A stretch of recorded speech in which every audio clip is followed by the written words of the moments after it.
It's hump. It's hump day, everybody. Happy hump. I think it's today. What? God damn! I thought for a second it was Tuesday. I fucked right as I said that. I was certain that it was Tuesday, but it's not. It's Wednesday. It's the president who won't go away. It's the administration who just won't quit. Fucking lying. That's the main thing that they won't do. Welcome back, everybody. Thanks for being here on this beautiful, steamy Wednesday afternoon, Phoenix, Arizona. We got temperatures. It's only 101 degrees so far at 9:30 in the morning. So we're doing great wherever you are. However you may be listening, thanks for making us part of your day. I forgot to get in the VC here with Jen. Let me hop in that real quick. I do need to make a quick announcement. My daughter brought home a bug from school, and so if at some point during the live today I suddenly leave, it's not, you don't need to worry. It's just because I was about to shit my pants. However, if I don't make it, this is going to turn into a viral moment, which I let Jen know this morning. We never want to waste those clicks. So if things are going poorly, maybe we'll just do it anyways. Jen, good morning. Good morning. I mean, like I said, you never should kick a gift horse in the mouth. This doesn't feel like a gift. It does feel sometimes like a horse is shooting through my anus, though. It burns a little bit. That's never fun. Do something with that, Jen. It's better than barf. Barfing. You almost barfed that one day. That was fun. You sat there for the longest time. That sucked. That day was not good. I like when I say something so revolting that you're not sure what to say. I love these moments. That was good. It's actually not that revolting. It's like I laughed about it earlier. I'm wondering if I'll have to tell you to like go to the bathroom, or if you'll just write it out.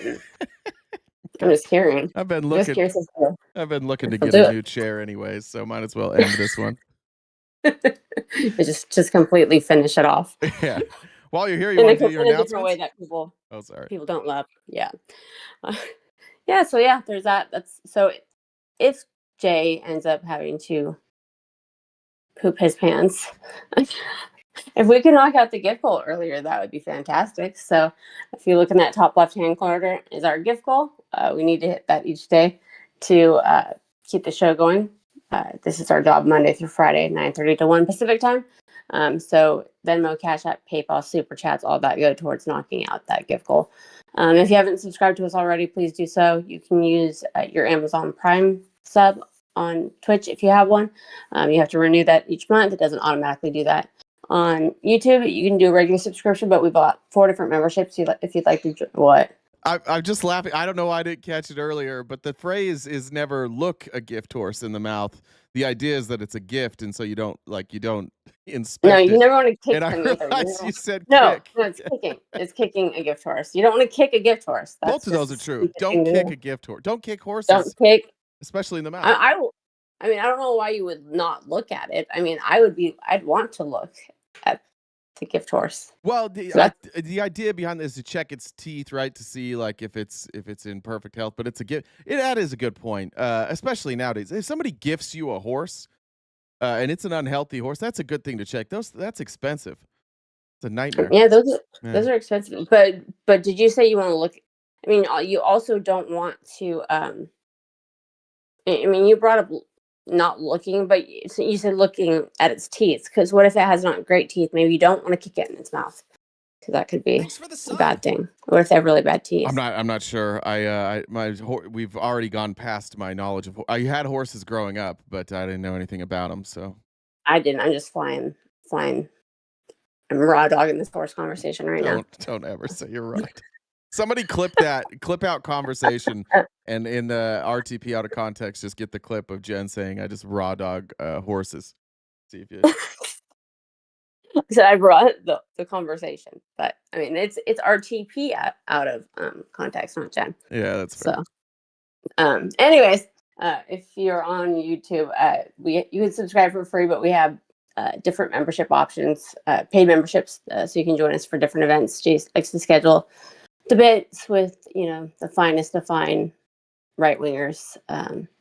So you guys can join us for those events.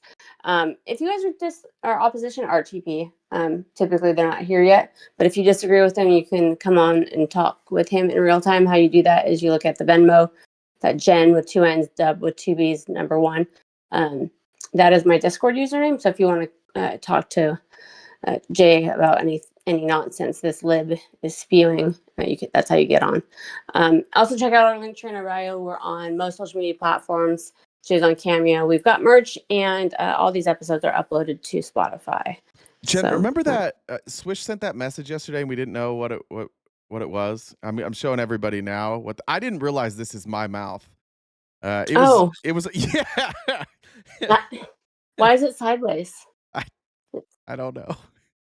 But I definitely did not think this was my mouth. I didn't think that's... Well, it's because it looks like something, if we were on TikTok, we would get banned. Yeah, we might get banned on YouTube right there for that. That looks like something that might be, I guess a little not that you shouldn't have on there. But anyways. Jesus, the chat is unhinged right now. Which one? Which chat? Twitch. The Twitch chat. The Twitch chat. Jesus.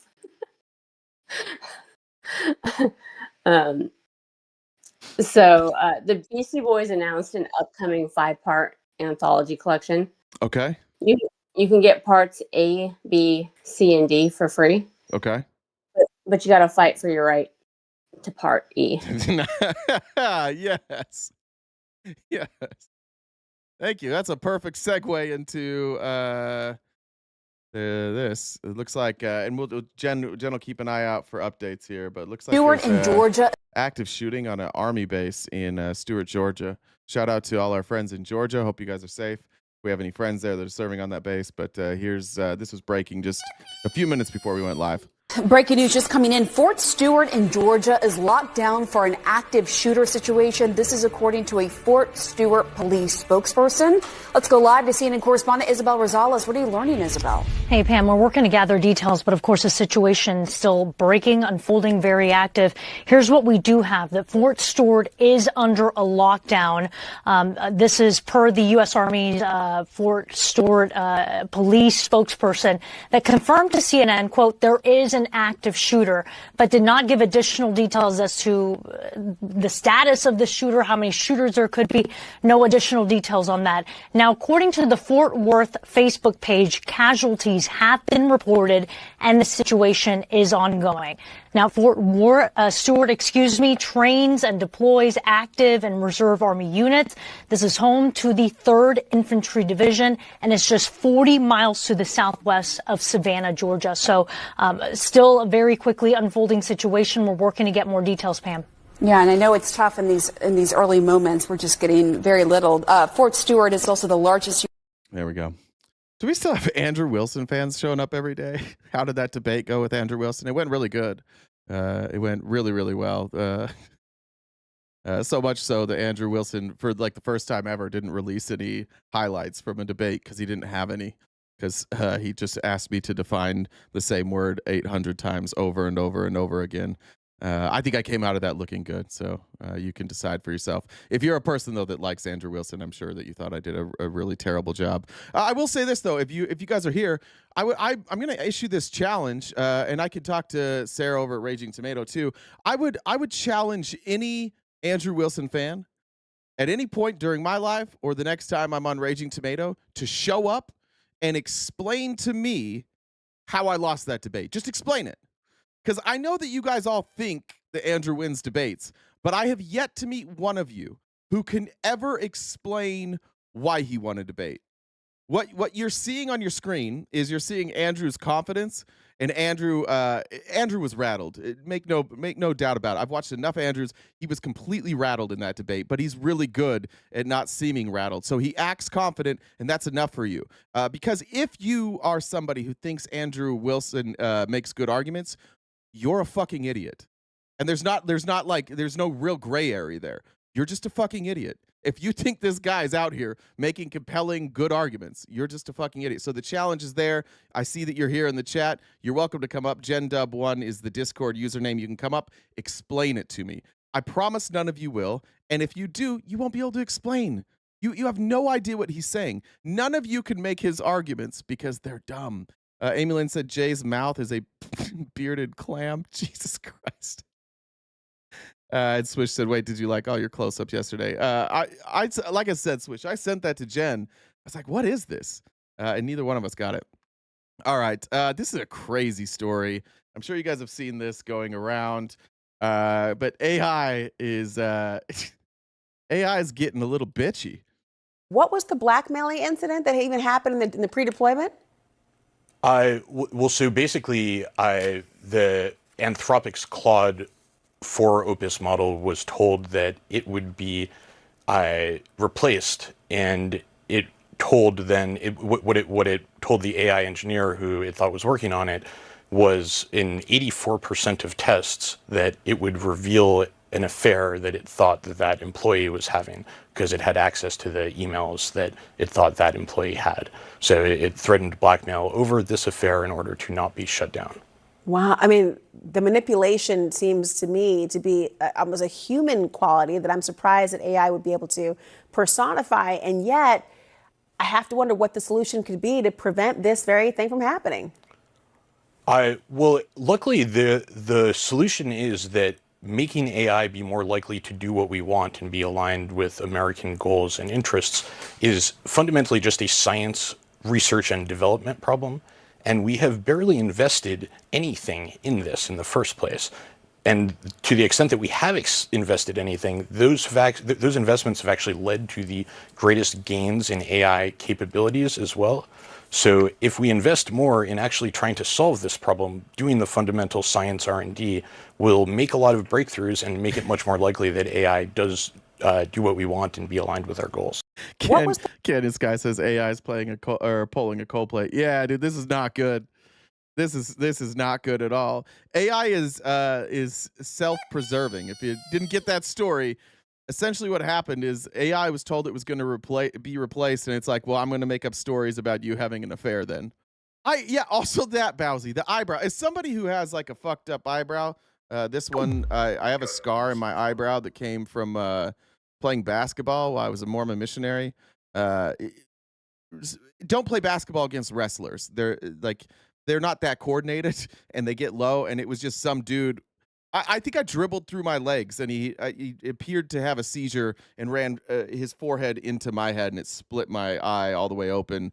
This one had 3 layers of stitches. But anyways, AI is gonna rat you out. But that guy's eyebrows were hard to not take away from the story there. I'm concerned. My biggest concern with AI is that people don't recognize their ability to get the answer that they want rather than the correct answer. 2 of us could search for the same thing, but if our prompt is slightly different, we can get 2 very different answers, and you'll think you're right, and I'll think I'm right. The AI is extremely troubling. I was a Mormon missionary. Yes, I was, Jeff, in Spokane, Washington. Spokehampton, they called it. It's a real rough and tumble place. I lived in Clarkston, Washington. I lived on both the North Hill and the South Hill of Spokane. I lived in Deer Park. I lived in Bonners Ferry, Idaho, and then Moses Lake, Washington. So shout out for anybody who lives in those places. If you live in Bonners Ferry, you must have moved. You don't have internet. You know goddamn well you don't have internet. You must be at the public library. All right, moving on. Jasmine Crockett had a wait. Is this the right order? I want to make sure this is the right order. Let me go. I just put them in the wrong order here real quick.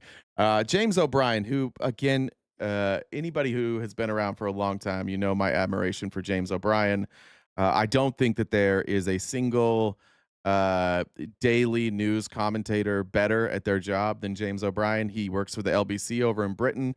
If I had one goal in life, it would be half as good as James O'Brien. And he's talking about over in the UK. And you'll see it from the Andrew Tate dipshits that are here, because they're just completely educated by, or Andrew Tate, excuse me, Andrew Wilson, same people probably.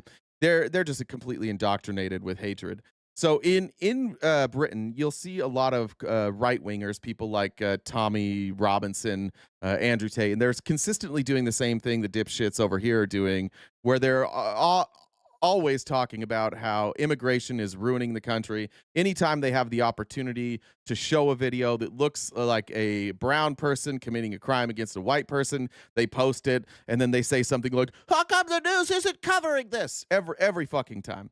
And they do that to create a mass hysteria and for a problem that doesn't really exist in the way that they say it does.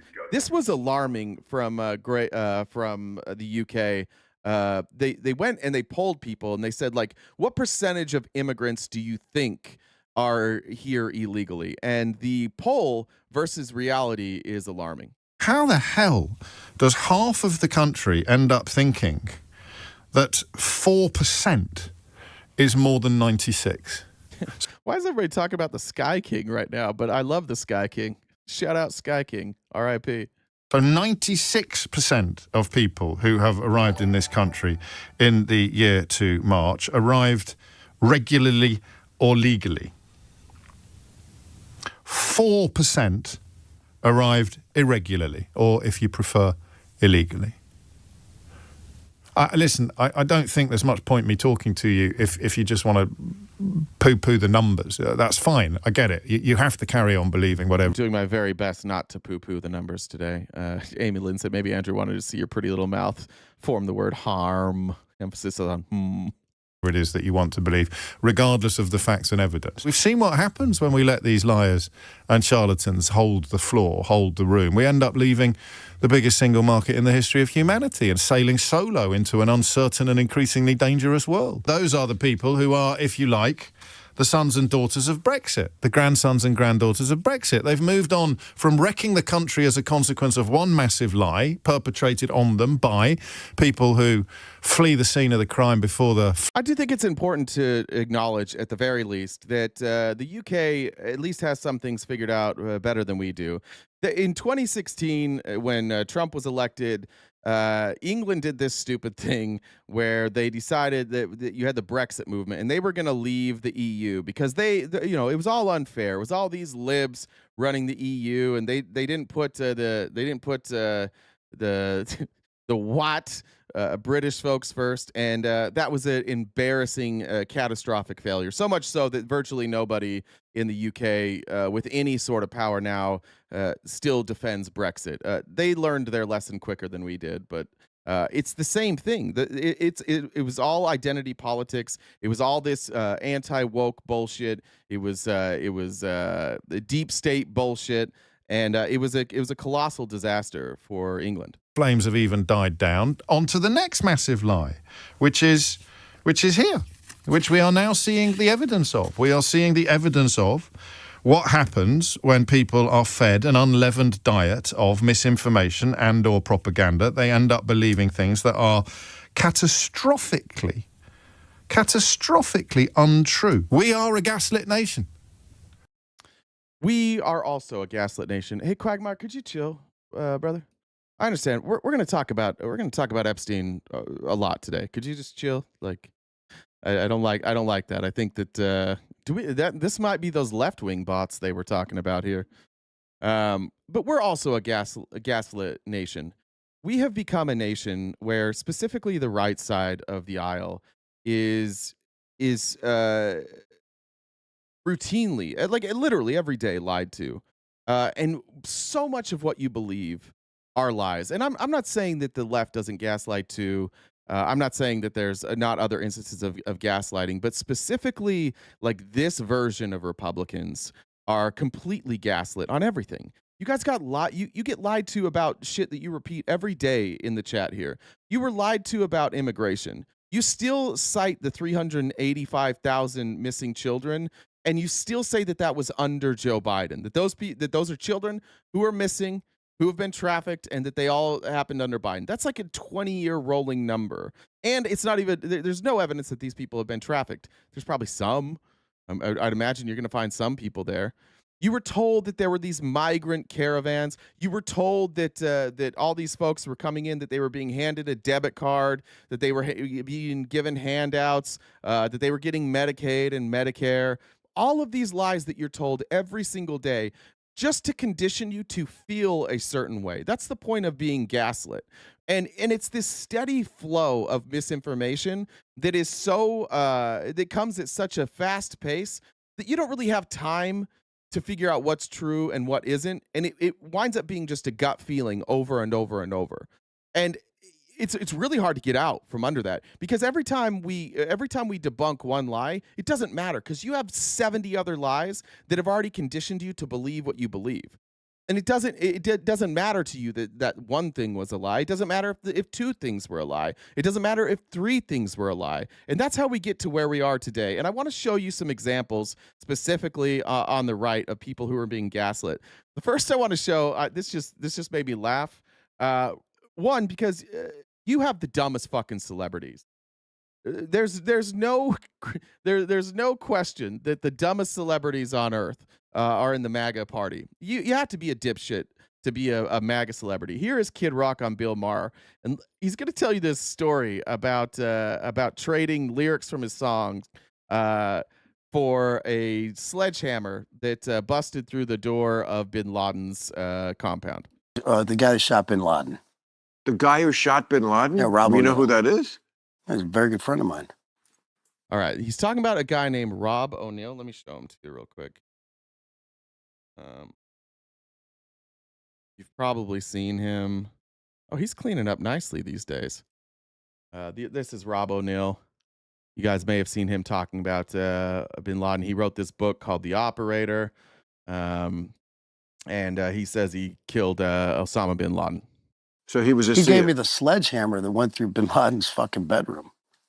Really? I gave him the lyrics for Born Free. You have the sledgehammer that they broke into Bin Laden's bedroom with? Yes. I'm like, you gave me we played the bigger dick game. Like, we're walking through my house, having a few drinks. I'm like, if I write a poignant song, even the start of it or whatever, I'll frame those lyrics. I've done this since probably Picture, since Cowboy, I did it. And we're walking through my house years ago, and when I had my house in Michigan, and I'm like, you know what, dude, you should have these.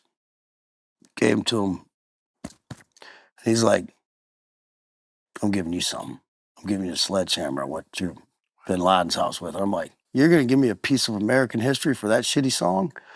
I'm like, I go, you want to play the bigger dick game? Come with me. Now, as somebody who, weirdly, there's a podcast that, or a YouTube channel that I really like. It's probably a podcast too. It's, what is it called? Let me find it. I want to give these guys a shout out because, and by the way, they are very conservative. And if you ever hear them speak politically, you're going to hate them because they have pretty shitty political views. But they're, let's see.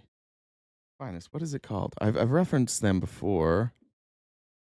I'm sorry. I should have had this ready. Does anybody remember who I'm talking about here? Goddamn. Anti-hero podcast. That's what it's called. I shout out to those guys. You can check some of this stuff out. They've basically gone through these stolen valor people. Rob O'Neill did not kill Bin Laden, according to everybody that was there. He was on the raid that killed Bin Laden. He didn't kill Bin Laden. Nobody and everybody that is in the know says Rob O'Neill did not kill Bin Laden, but he goes out there and he tells these stories like he was the man. He tells you can hear the actual story of how he killed Bin Laden. It's not true. I'm also concerned about this sledgehammer, and this is how we get gaslit. Like, we just believe people. I know the story of the raid on Bin Laden's compound. We had 2 Black Hawk helicopters. I think it was Black Hawks. They came in, they went to land, they had done all this training. They literally built like an exact replica of Bin Laden's compound, which was in Abbottabad, Pakistan. And it was really close to a military base. So when they figured out what they had to do is they had to raid it in the middle of the night, bring in 2 Blackhawks, hit it hard, and get out of there before the Pakistan military was made aware. So they came in, and as they went to land inside the compound, because of the walls, they didn't have enough, is it propulsion? That would push it up when the blades go? Anyways, so they lost elevation, and they crashed the Blackhawk, one of them. Everybody got out safe. It was a low elevation crash. The other Black Hawk then landed on the other side, and they rolled out. And as Rob O'Neill tells the story, they were about to bash in the door, and it opened. And it opened because the other SEALs had come in through the other way, and they opened up the door for them. So I know from Rob O'Neill and his own stories that I've listened to, he didn't have a sledgehammer. Maybe somebody did, but Rob O'Neill never had a sledgehammer, according to his own story. He also didn't kill bin Laden. And it's amazing that we're here with Kid Rock, the ultimate Gaslight Express, the same guy who put up that video shooting the Bud Light cans and is like, I'll never drink that shit again. And then 3 months later is like, you know what? Bud Light's actually a pretty good company. I'm still a fan of Bud Light. All because they had the audacity to give a can to a trans person. I just want to show that because I thought it was I thought it was went out to my car bar added to what we're talking about here. But I also want to talk about some other gaslighters. Here's some stuff I didn't know. You may know the Congressman the name Corey Mills. He is a congressman from Florida, and he has had a wild year. He's a big MAGA supporter, beloved in Florida, and always talking about America first, always talking about his Christian morality, always talking about the woke left. Of course, he hates LGBTQ people and constantly citing how dangerous they are to America. Let's talk about Corey Mills today. A Republican congressman is wanted for assault in DC. Let's see. Why couldn't the baby Jesus be born in Utah? Because they couldn't find 3 wise men or a virgin. It's disrespectful. Meet Corey Mills, a Republican congressman from Florida.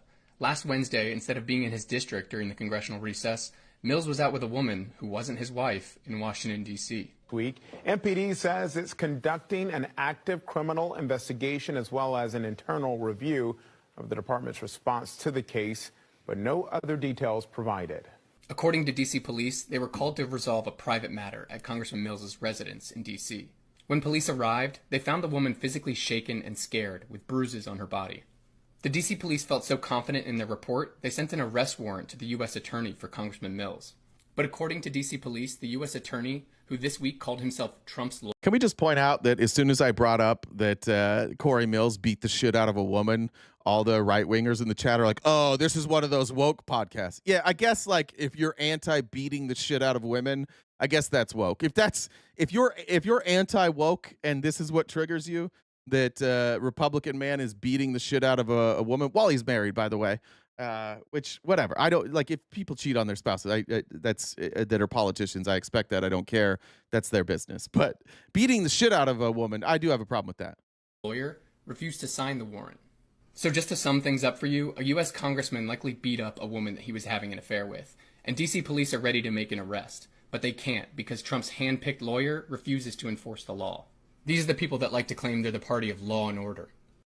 Yeah. So Corey Mills winds up. There's a police phone call. The police show up. Corey Mills is there with his girlfriend, who for some reason, when Republicans report this story, they always say that she's Iranian. I don't know if she was Iranian or not. I have no idea. I have no confirmation of that. But every report I saw from Republican Twitter is she's Iranian. I think maybe I'm guessing it's an exit to be well, it could be worse. She could be in Iran. I don't know. It's just weird. That's a weird morsel that I noticed when I was researching this story. So the police show up. Initially, they take statements. She's like, yeah, he beat me. And then she retracted that statement. And then she's like, oh, no, he didn't. She was clearly beat up. Somebody clearly beat her up. But she retracted it. There's alleged that she got a payoff. But the police weren't buying it. The police are like, no, you can't just lie to us and say this didn't happen. So they referred it, I believe, to Capitol Police, and then there was it was referred for an ethics violation. But of course, Republicans just think it's all a lie. I also want to say that Corey Mills is also stolen valor. Let me pull this up here. I don't know why I didn't put the link in there. Corey Mills has lied about his military service. There's a couple people like this. I've noticed, and shout out to our guy, Mr. Global. We know that here we're Mr. Global fans here. Mr. Global's in this weird feud with the two dumbest motherfuckers on the right, Older Millennial and J.R. Majewski, who also credibly have been accused of stolen valor. I don't know much about I shouldn't say credible with Older Millennial because I don't know. Let me take that back. But J.R. Majewski has been exposed for stolen valor. It's interesting that these right-wingers know that if they puff their chests out and talk about their military experience, that right-wingers will ignore the fact that they're dipshits. This is a story time for John Holmes. Corey Mills is a congressman for Florida. I was in his platoon in the Army. His barracks room was 3 doors from mine, and in Baghdad, my cot was a few feet from his. You might say we have met. Recently, he was in a controversy over assault allegations at his residence. Before that, he was named in a House Ethics Committee investigation, which was just released, stating that they are looking into campaign finance violations. I'll get to that in a second. Holding federal contracts while in office and interference into the investigation. And before that, he's been in the middle of stolen valor accusations because he claims to have a Bronze Star and several other issues. I've seen the DA Form 638, where he claims to have engaged in hand-to-hand combat to save our platoon sergeant, among other false events. There has been a lot of people come forward to state these actions never occurred. To make things worse, Corey convinced a retired brigadier general to sign off on the award nearly 20 years after that deployment on what appears to be a quid pro quo arrangement over defense contracts.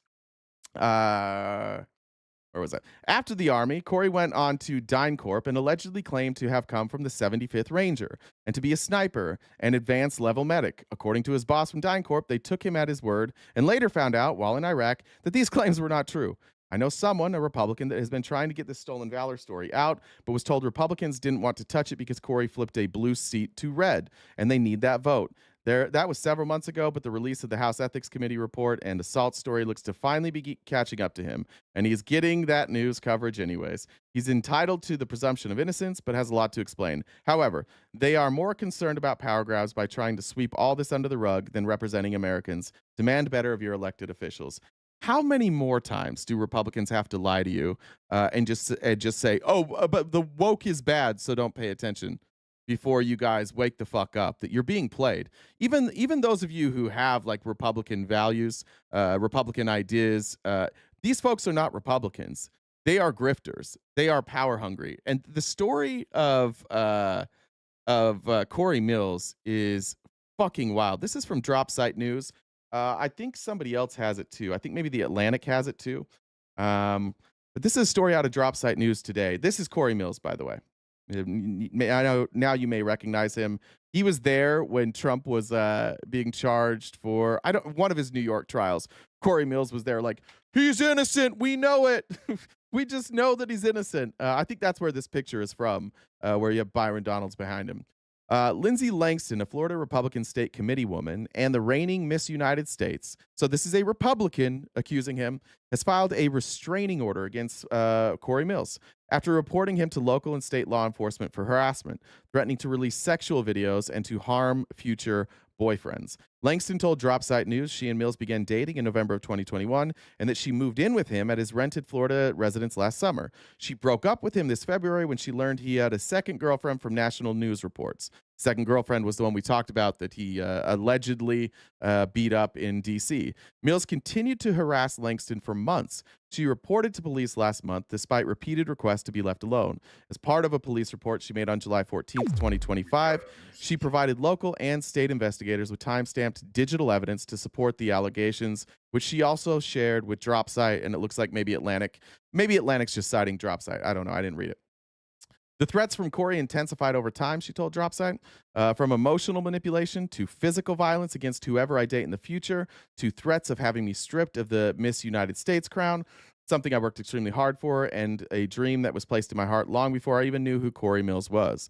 The evidence covers months of interactions and includes text messages in which Mills, who says he separated from his wife in 2022, warned Langston he posed a threat to anyone she wanted to date in the future. Strap up, cowboy, he said in one text. Just so stupid. That's terrible shit talk. Strap up, cowboy. also threatening, and threatened to release private images shared in the context of their relationship.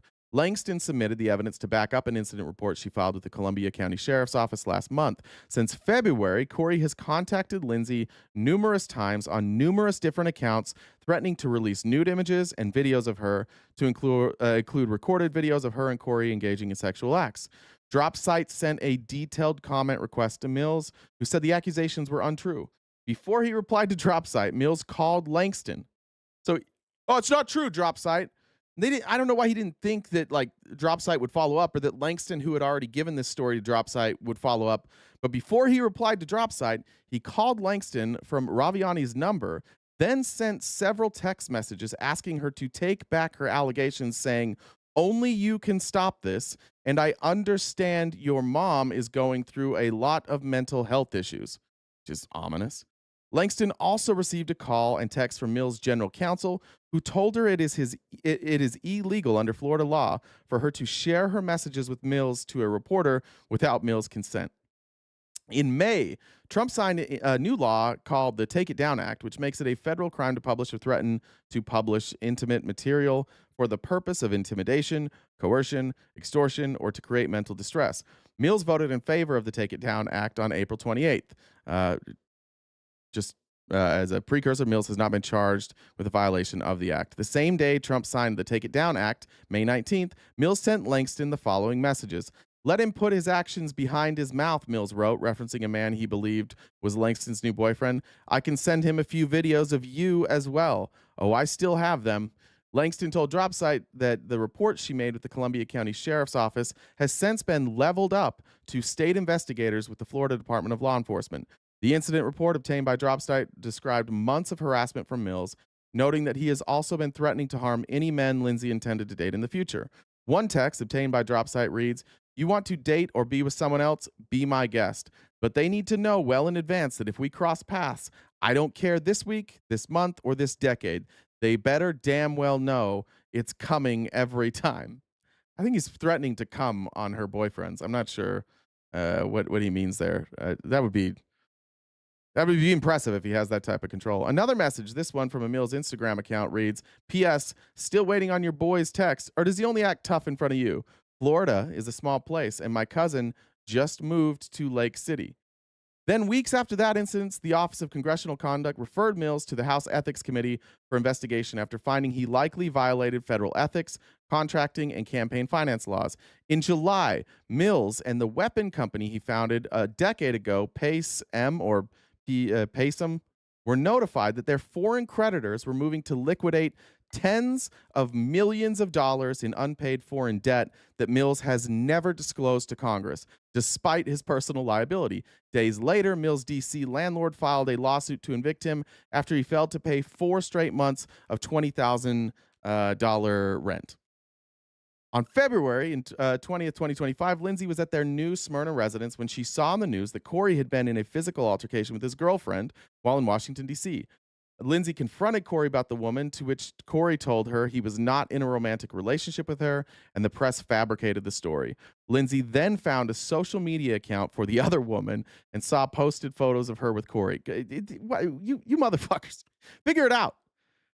I don't like what you're doing here, Corey, but like, I don't know why these guys think women are so stupid. And maybe he doesn't. Maybe he just knows he can threaten them, because that seems to work. This all came after a cocktail party in January, Langston said, when Mills had introduced her to a group of Florida GOP movers and shakers as his girlfriend of 1 year, reinforcing her belief that they were exclusive. Langston left the house and broke off the relationship, she told DropSite. Days later, Mills tried to convince her to stay together. Text messages show. When Langston pointed out that Raviani was with him in his Florida house that very moment. So Langston's texting her like, "We got to stay together." And he's like, she's like, "Wait a minute. The girl that you beat up is with you right now in the house." Mills said he'd only brought Raviani to the beach house as a PR thing that lawyers recommended. The unwanted contact continued even after Langston blocked his phone number and social media accounts. At one point, she said, she received a call from a generic U.S. Capitol number. Mills also got around the blocks by sending private Instagram messages to the official Miss United States account, knowing that pageant employees also had access to that account. 3 other former romantic partners of Mills shared similar anecdotes and observations, telling DropSite they believe Mills is frightening, disloyal, and unstable. Mills has threatened multiple women to deter them from speaking about him publicly, according to 5 people with knowledge of the threats. You can go read the whole story. I'm just giving you the highlights here. Langston also raised about questions about how Mills receives his income. There were many times where I personally saw people from his company give him sacks of cash. One such incident took place last June, Langston recalled, when she and Mills had dinner in D.C. with 2 officials from his weapons company, Paysum. Langston said the conversation at the table never veered into business, but after dinner, one of the men handed Mills a bank pouch full of cash. Another ex-girlfriend independently told DropSite that Mills would show off these bank pouches, which he would sometimes claim carried as much as $100,000. He lavished his girlfriends with gifts. He gave Langston, including designer clothes, accessories, trips, and pre-owned Range Rover. I don't know why they threw pre-owned in there. She's like, he didn't even give me a new one, and heavily subsidized her living expenses. Mills is also listed as personally liable in Virginia corporate records for tens of millions of dollars in corporate debt. Doesn't draw a corporate salary and claims to donate his full congressional salary to charity. Last month, he received an eviction notice from the D.C. condo he shared with Raviani after failing to pay his $20,000 rent for 4 months. That's 20,000 times 4 for the Republicans here. That's $80,000. Mills blamed a broken link in his payment app and squared up with his landlord after national media picked up the story. And yet, there will be radio silence from Republicans on this. This won't be on Fox News. None of this. If any part of this story was about a Democrat, it would be covered on national news. If this whole story was about a Democrat, Fox News would cover it, CNN would cover it, I would cover it, MSNBC would cover it, we would all cover it. But somehow this party has gaslit you into thinking that you are so right and so righteous and so morally superior that even when people in your party do abhorrent things like this, somehow it's still a better option than anybody else. $20K a month is crazy, huh? All right. Then I want to keep going with the gaslighting concept. Here's Donald Trump this morning. Now, I know some of you wanted me to play the clips of him walking on the roof of the White House. I didn't even know. I didn't know what the fuck to do with that. It makes absolutely no sense. I was sitting in my kitchen. I was making dinner last night, and I just started scrolling. I hadn't been on Twitter since the end of the show yesterday. The first thing I see is Trump up on the roof, and they're like, "What are you doing up there?" And he's like, "Nukes." It's like, wait, you're putting nukes on the White House? And then the next one is him dancing to the YMCA on the top of the White House, and that was fucking bizarre. And then the next thing I see is RFK with no evidence at all, just being like, "Yeah, we're not going to fund mRNA anymore." It was just a weird day yesterday. And we'll get to some of the other weirdness that happened yesterday. It is alarming though that I can end a live and 4 hours later, I've got 50 new stories to cover of the insanity of this presidency. And now here's Trump gaslighting you again. Yeah, Diddler on the roof. I saw that. For any Republican that is here, take a break from being upset at libs for a second. If you're a Republican, if somebody was lying to your face, and you know that they're lying to your face, would you call it out or would you pretend it's not happening? Because if you pretend it's not happening, you're allowing yourself to be gaslit, and you are falling further and further into an ideology or, dare I say, a cult. If you are willing to sit in front of somebody and let them lie to you repeatedly without it affecting you at all, you might just be in a cult. Here's Donald Trump lying. You can't even argue that he's lying here. There's no argument against this. He's just lying. Government. Our country is doing great. I think we are doing probably, maybe in many ways, better than we've ever done before. We're taking in trillions, not billions. Okay, cool. I appreciate you guys think I'm lying. None of you will come up here and tell me that I'm lying. But now that you say that you do call it out, now call this out. I want to see this from Young Wolf. I want to see it from it's just you every day. Goddamn, Young Wolf, calm down. I want to hear it from every one of you who said that I was the one that was lying. Here's Donald Trump. And I just want to see those same people now saying that Donald Trump is lying. If you have any integrity at all, Young Wolf, as soon as I'm done here, you're going to type Donald Trump is lying. Here we go. Government. Our country is doing great. I think we are doing probably, maybe in many ways, better than we've ever done before. You know, we're taking in trillions, not billions, trillions and trillions of dollars from other countries who, for years, took advantage of us. They took advantage. Are we taking in trillions of dollars from other countries right now? Is that happening? Are we taking in trillions of dollars from other countries right now? Who's giving us trillions of dollars right now? Well, Kenneth, great news. Today is that day. See that Venmo username up there, Kenneth? That's Jen's username on Discord. Just type in that username, JenDub1 on Discord, Messenger. You can come up here and debate. Advantage of the United States like we were children, and that's not happening anymore. Now they're paying a lot of money, and they're paying hundreds of billions of dollars. Individual countries paying hundreds of billions of dollars. Who? They are paying $0. Who's paying us money? Who is giving us money? Young Wolf, where's this money? How would I find this money, Young Wolf? You say that they're paying us money. How would I find it? Like, if I want to Google this, how would I find this money that they're giving? What would you Google, Young Wolf, to prove to me that we're taking in trillions of dollars from other countries, now hundreds of billions individually? No, Young Wolf. No. Don't be a bitch. Answer the fucking question. Don't do personal attacks now. Tell me what I would Google right now, and I'm going to Google it for you. What I look up here, Young Wolf? Are you? He's not going to do it. Do you see this? Like, even when they're being gaslit, they lash out at me. What am I getting? Tariffs. There we go. I hoped you'd say that. Young Wolf, who pays tariffs? Let's keep doing this, bud. Young Wolf, who pays tariffs? Do other countries pay us any money in tariffs? Where's Young Wolf? Okay, I see you spelled tariffs wrong, which is not even remotely shocking. But who pays tariffs, Young Wolf? Let's go. I got it, Young Wolf. Who pays them? Who pays tariffs? He's just gonna keep saying tariffs. I heard you. Who pays the tariffs, Young Wolf?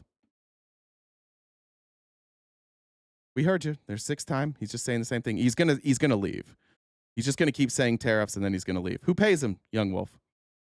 Foreign countries. All right, now let's look this up, Young Wolf. We're gonna go to Google.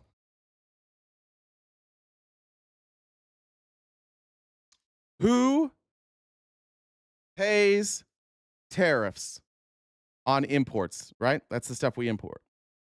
We're going to look this up, Young Wolf. You're going to learn something new today. Initially, tariffs on imported goods are paid by the importing companies. Who are the importing companies, Young Wolf? Those are the companies here in this country that are importing goods. And they pay that money to their government when the goods enter the country. So what's the problem? See how you're being gaslit right now and you're mad at me, Young Wolf? And I'm trying to help you. I don't want you guys to be this fucking stupid. I really don't. It is absolutely insane that we are this far into this presidency and you dipshits still don't know how this works. No, I call names all the time. Young Wolf. Don't get it fucked up. You're a dumb bitch. We pay the tariffs. This is a tax on us. So when Trump says other countries are paying trillions of dollars, which that number's inflated anyway, we haven't taken in trillions in tariffs, he's lying. He's lying to you. Americans are being taxed, and he's telling you other countries are paying it, and you're too stupid to know that. That's tough, huh? Try the ad homs. Like, brother, if you don't know what a tariff is, you're not really allowed to call other people stupid, no matter, like, they could have voted for a fucking banana, but at least we know how tariffs work. So now, Young Wolf, I want you to explain to me how Trump isn't lying. Money, and they're paying hundreds of billions of dollars. Individual countries paying hundreds of billions of dollars. You're seeing what everybody else is seeing. And we have a lot of things we can do. You know, one of the questions asked of me this morning is, are you going to make a dividend to the people? And the purpose of what I'm doing is primarily to pay down debt, which will happen in very large quantity. But I think there's also a possibility that we can't even pay down the debt because the debt's increasing. So now here we go again. Trump is saying that these other countries are paying us trillions of dollars, which is a lie. Then he says individual countries are paying hundreds of billions of dollars, which is a lie. Then he says he's going to take that revenue to pay down the debt, but the debt is increasing. Everything he says is a lie. It's crazy. You can perceive it however you wish. That's your answer to this? Yeah, that's the problem. This is the problem. This is how a dipshit like Donald Trump wins. Because when there's an actual definition, when there's an actual process of tariffs, and Republicans find out that they're wrong, they go, well, it's just a matter of interpretation. No, it's not. Tell that to the people who are paying the tariffs. You know who doesn't give a shit about the tariffs mostly? These other countries. That's why we don't have hardly any trade deals done. And the ones Trump keeps announcing aren't even done. The EU tariffs, the EU trade deal, not even complete yet. Hasn't even been agreed upon. And he said yesterday that they are giving him $600 billion to spend however he wants. This guy has realized just how stupid you are and just how easy it is to manipulate you. And he's done it by making you hate us. You hate us so bad that when you're faced with the truth or hating us, you choose to hate us instead. That's what's crazy about you, Young Wolf. That's the type of person you have become, is that you would rather hate somebody than just have the right answer. This guy's lying to you. I'm telling you the truth. You're going to leave here today thinking I'm the bad guy. That's crazy. You're in an abusive relationship with a dipshit. Taking in so much money that we may very well make a dividend to the people of America. Thank you all very much. Thank you.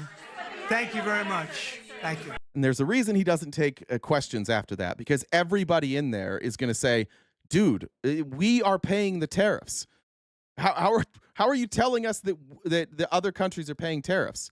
It only works because MAGA is uneducated and refuses to be educated. And when they are educated, they choose to reject the education and instead stand by their loyalty. Here's Paul Ryan on tariffs.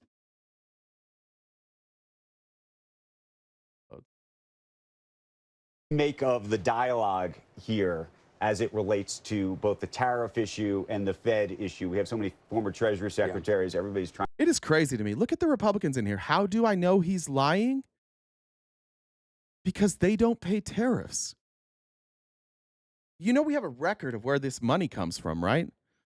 The importer gets the goods. So they're shipping in lip balm, right? Let's just say they're shipping in this lip balm. They go and they pick it up at the docks and they pay a tariff to Border Patrol. And Border Patrol reports that. That's why we know the amount of tariffs we've received. You can literally go to CBP and you can look at the tariffs and you can see who paid them. And every single payment is an American company. That's how I know. The question is, why don't you know? We are such a lazy fucking country. This is why we're losing. This is why 20 years from now, like, we're no longer going to be the economic superpower. We're already almost not. And it's because of folks like you. Like, this is a game to you. It's team sports to you. You don't read anything.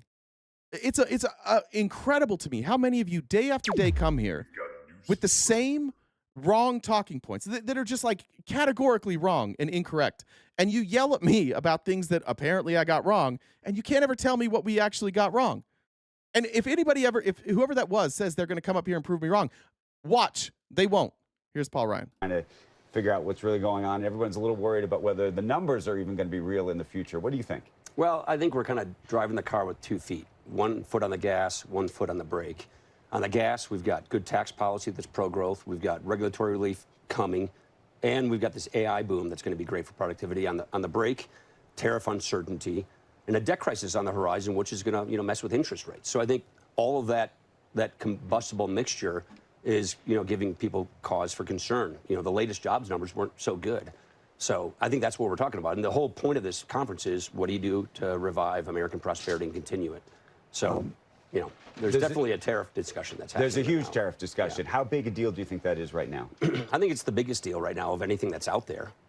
It's the uncertainty. And do you believe that the market has tariffs? Look, I agree with you. It is called negotiating. and he's losing. He's losing all of his negotiations. Donald Trump is getting his dick kicked in every day in negotiations. Nobody cares. You know what they're all doing?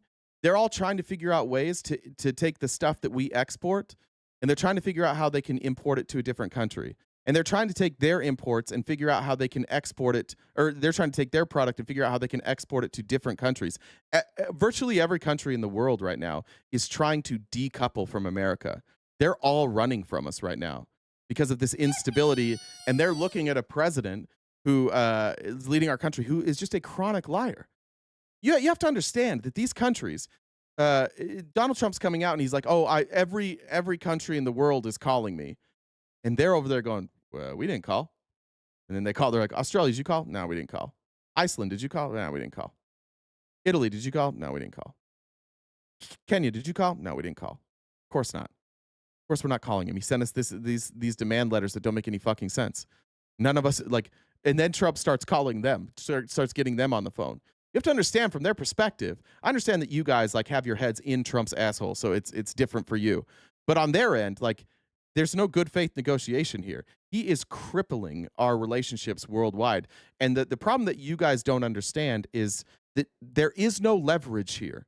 This only works if they have a reason to want to stick with us. For example, one place where Trump negotiated something really well was when he got NATO to pay more money. The reason he was able to get NATO to pay more, or the NATO countries to pay more, is because he had leverage. Because there's a war in Russia and Ukraine, and Russia, who's very aggressive, wants the U.S. out of that. And so all these NATO countries are like, hey, we need to stay involved here. We need the United States military. So Trump goes to him and he's like, I've got this leverage. You need us. You've got to pay more. And they're like, yeah, you're right. We got to pay more. That's an example of a negotiation using leverage that went well. And I'll give Trump credit for that. No other president had ever done that. That's one of his, probably one of his best negotiations. But when it comes to negotiating trade, we're getting demolished, absolutely demolished, because he doesn't have the leverage that he thinks he does. And the leverage he's trying to apply to them is a tax on Americans. And what we've seen is that, like, it's killing American businesses. It is hurting. Like, there are countries that export things that we're buying less and less of. That's true. There are countries who the tariffs are hurting, but it's hurting us worse. And that's the part, like, that you guys need to understand that there is collateral damage here, and that collateral damage is small and mid-sized businesses. Trump gives carve-outs to, Nike and Apple and Amazon and Google, all these tech companies. They get carve-outs. Plus, they can negotiate. They've already negotiated really great prices, and so they can absorb the cost of this. But a small business or a medium-sized business that's operating on razor-thin margins that can't handle a 15% increase in the price without passing that along to their consumer, that hurts them, because if the consumer then says, I can't afford that, then they go under. We're seeing this all over the country. Farms are dying. Small businesses are dying. I showed yesterday a Montana knife maker who in March put out this video like, guess what? If you make it in America, you'll never pay tariffs. And then he put out a video like 2 days ago where he's like, I got fucked on tariffs. I didn't realize that all the equipment that I need to make my knives is from other countries. So when I buy that equipment, the price went up 15%, and now I'm struggling to make ends meet. Actually built in, or do you think that the market believes there's still an opportunity or a moment that this administration will quote unquote blink? I think the market thinks that. I don't think that that's the case. Okay, so you think let's just unpack that. Yeah. You think the market? I think the market thinks everything is going to be calm soon, and I just don't. Calm, and that the tariffs are going to go away? Well, they're just going to settle into some easy, predictable place, and I just don't think that that's going to happen.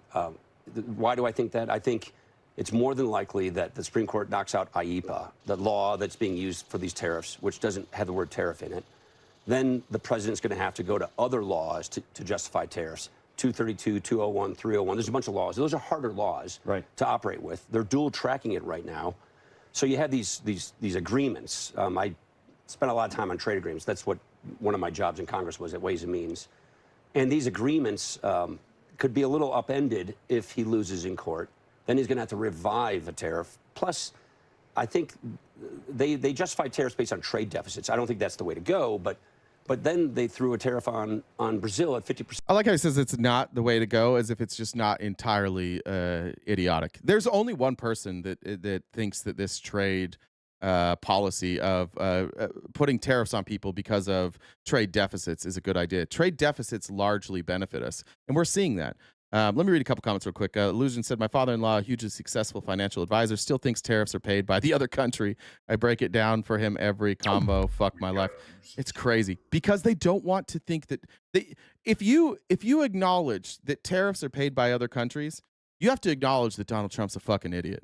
And that's a bridge too far for some people. Katrina said your sister wives would not mind wiping your butt. Thank you. Pink says, why couldn't the Mormons have dinner? Because Moroni hid the plates. Well done, Pink. And Jamar said, bring in two. There's no chance I can read that. There is no chance I could read that, Jamar. Izzy, thanks for joining the Dollar Train.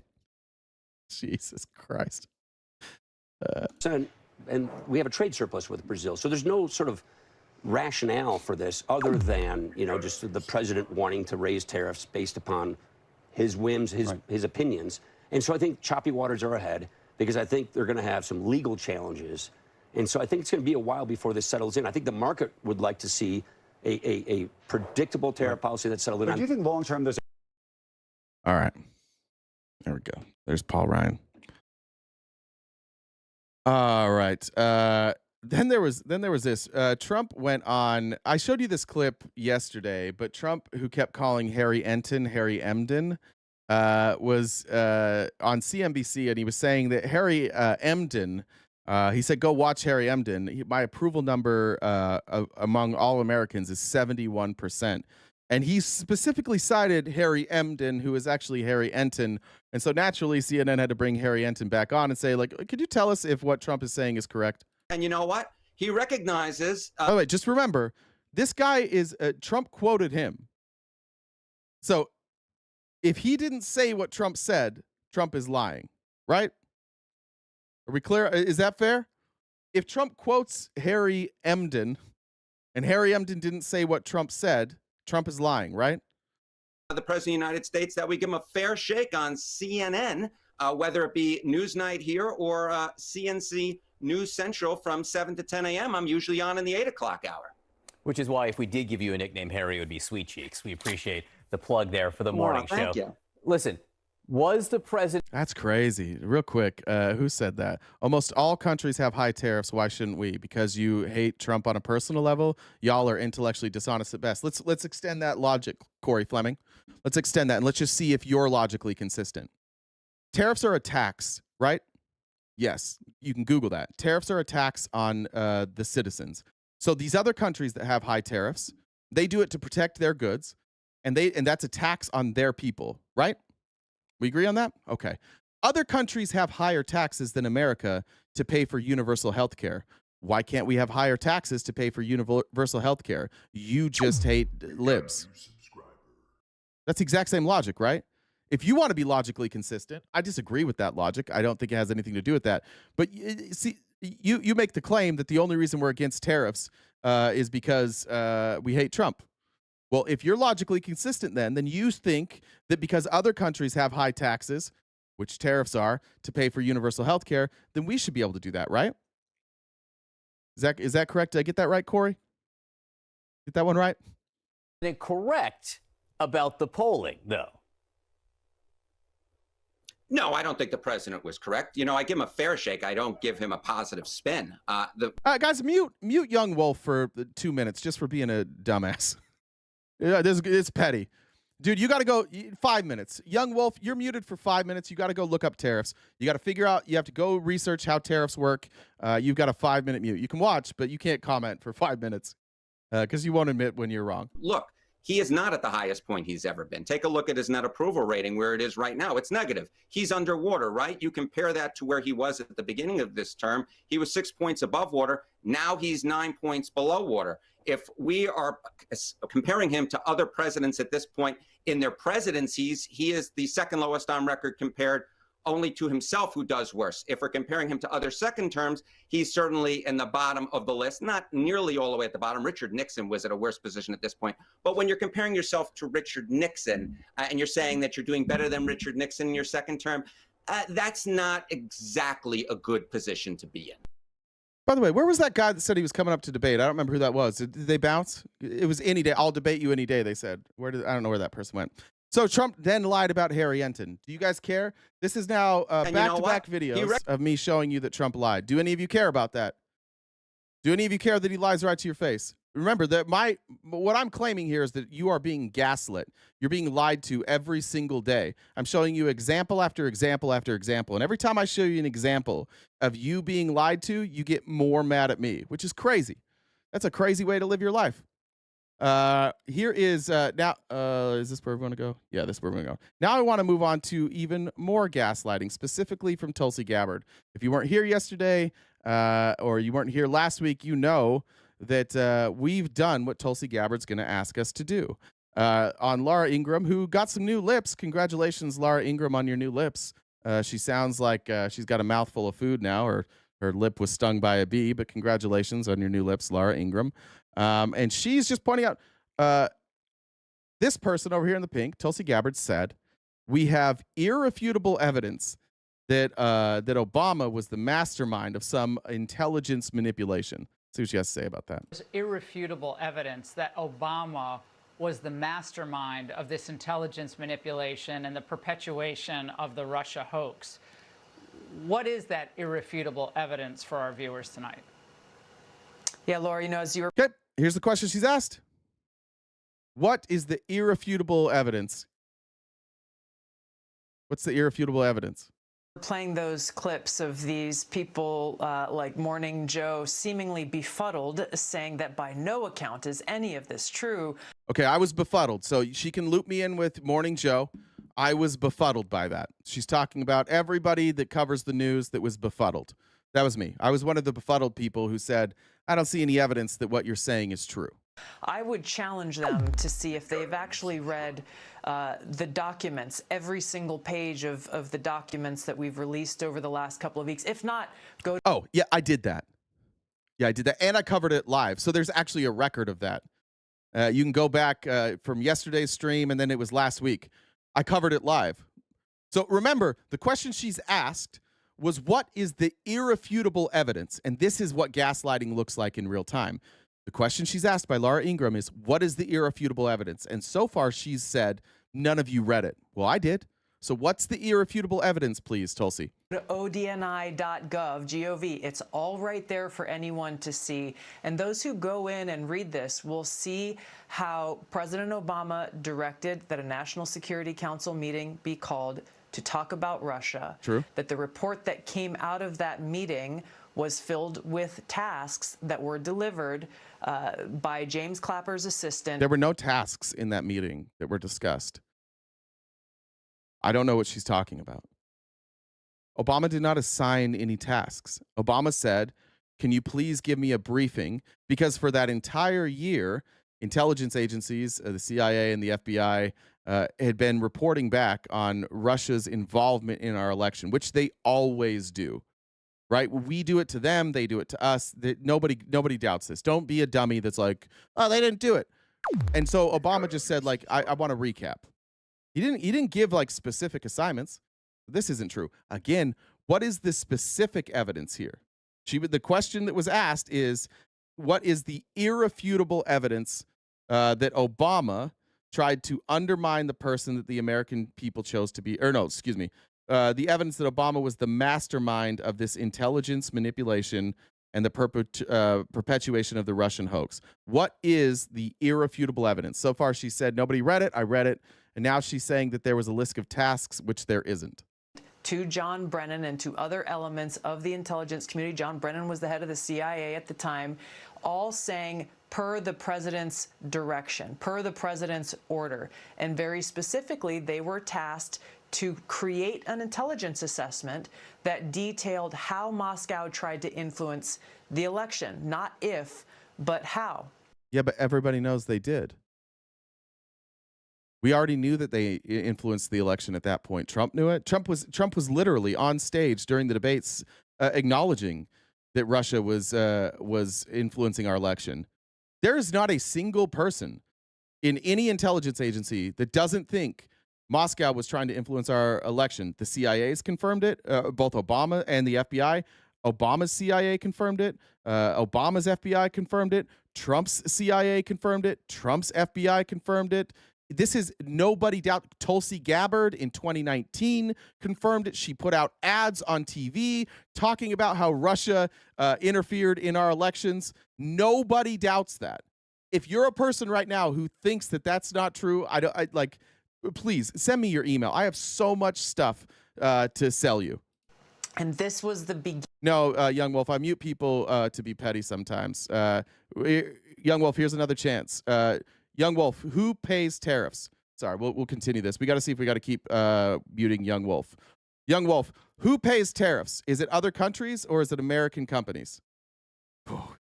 Listen, I don't want to have to mute you again. Come on, Young Wolf. You have 20 seconds. 19, 18, 17, 16, 15, 14, 13, 12, 11. Foreign countries. Mute Young Wolf for another 5 minutes. Come back in 5 minutes with the right answer. Sorry, Young Wolf. See ya. Beginning of this manufactured intelligence assessment where they knowingly wrote things in this assessment that were false. And they. Yeah. What was false?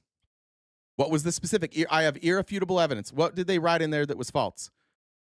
Just so any of you that didn't read it, you can go back and watch our show, but I can tell you what the report that she released says. There is a sentence in the report that says Vladimir Putin preferred Donald Trump as the candidate. And she said that they couldn't prove that. And in the report, it doesn't say that they could prove it. It said that a source told them that, and that they were pretty confident that that source was true.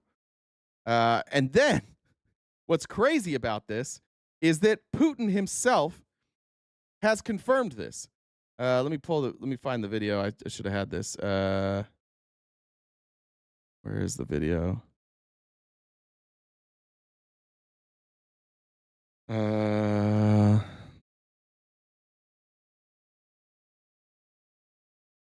Here it is.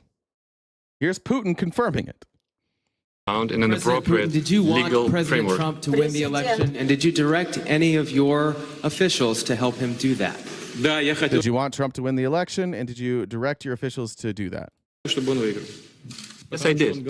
Yes, I did. Because he talked about bringing the U.S.-Russia relationship back to normal. Yes, I did.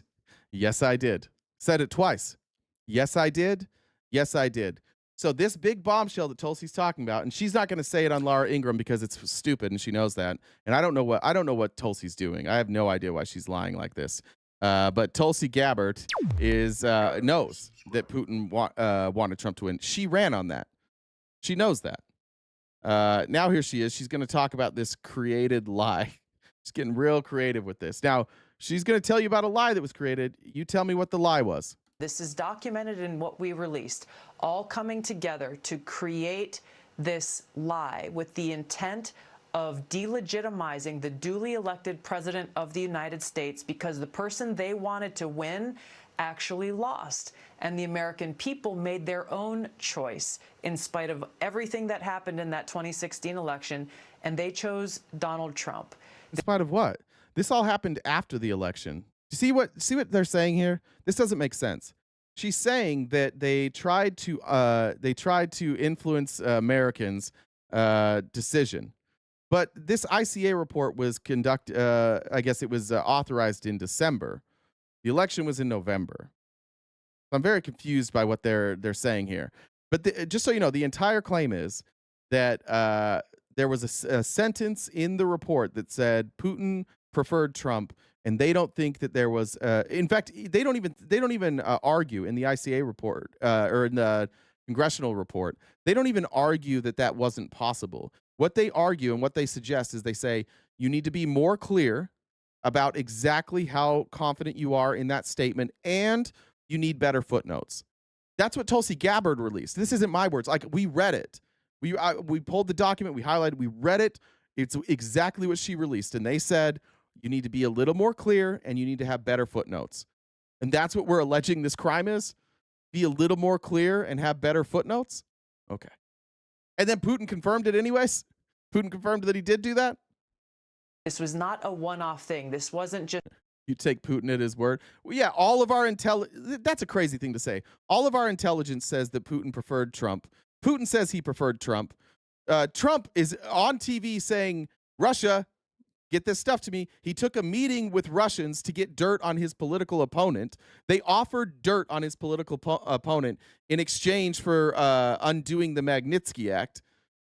And you're like, well, you take Putin at his word. No, I'm taking all of the evidence. You guys are taking her at her word, which is crazy because it's not just her word. She's also released the report, and the report doesn't back up what she says. You're the one taking people at their word. I spent 3 hours. I lost my voice reading the entire document. It was a 3.5 hour live. We covered the entire document. Her words. I'm not taking her at her word. I'm not taking Trump at his word. I'm not taking Putin at their word. I'm looking at the evidence. What she's claiming here, she doesn't have evidence for. Oh, well, they fudged the lines a little bit. They created a lie and propagated that lie in order to try to undermine the person that the American people chose to be our president and commander-in-chief. To your point that you made earlier. Together, and this is documented. What lie? Where's the lie? Remember, this is irrefutable evidence. That's what she claimed. I have irrefutable evidence. And now here's what she's doing. And I want to make sure that we don't take the bait here, because Tulsi Gabbard knows for sure that she's lying. I don't know why she's lying. It's crazy. Again, like, she completely flipped on this position. I assume it's just to distract from the Epstein stuff, which it's kind of working, but we'll get to Epstein here in a minute. And now she's going to say that because we can't prove she's lying, we'll smear her. Has anybody heard me smear her? Have I brought up anything but this? No. We're just taking her evidence. This very serious investigation. You heard the media reaction, and a lot of these same people were just buying lock, stock, and barrel what was sold to them during the 2016 election. But they're essentially saying, this is all old news. This is such a stupid political move on their part. Facts. It is stupid. It is old news. The report that she released is old, legitimately old news. It's a report that was released in 2020. The year is 2025. The thing that she released is legitimately old news. She didn't put out new information. I don't know if you guys know this. This was a 2020 report that she released. This is legitimately old news, like outside of the statute of limitations, old news. Into that, you say? They are using the same old tactic that the deep state's propaganda arm in the media uses. Whenever they come across something that is true and that doesn't go along with whatever their narrative is that they're trying to shove down the throats of the American people, they first usually ignore it, as they did when I first released these documents. I didn't. I read them. I showed them live. We read it. Nothing in there. A couple of weeks ago, they tried to ignore it. When they realized that they weren't going to get away with this, that this story was going to continue breathing life, we continued releasing new documents. Then they decided, oh, we'll take this approach of say, oh, this is nothing. There's nothing really to see here. This is bizarre. This is a conspiracy. These are the things that they do. It's not a conspiracy. It's too stupid to be a conspiracy. They can't even lay out what the conspiracy is. It's just bizarre. Over and over and over again, and the next step they will take when they feel that they are not succeeding in getting rid of this truth that we have uncovered for the American people. Truth. What truth? The fuck are you talking about, Tulsi?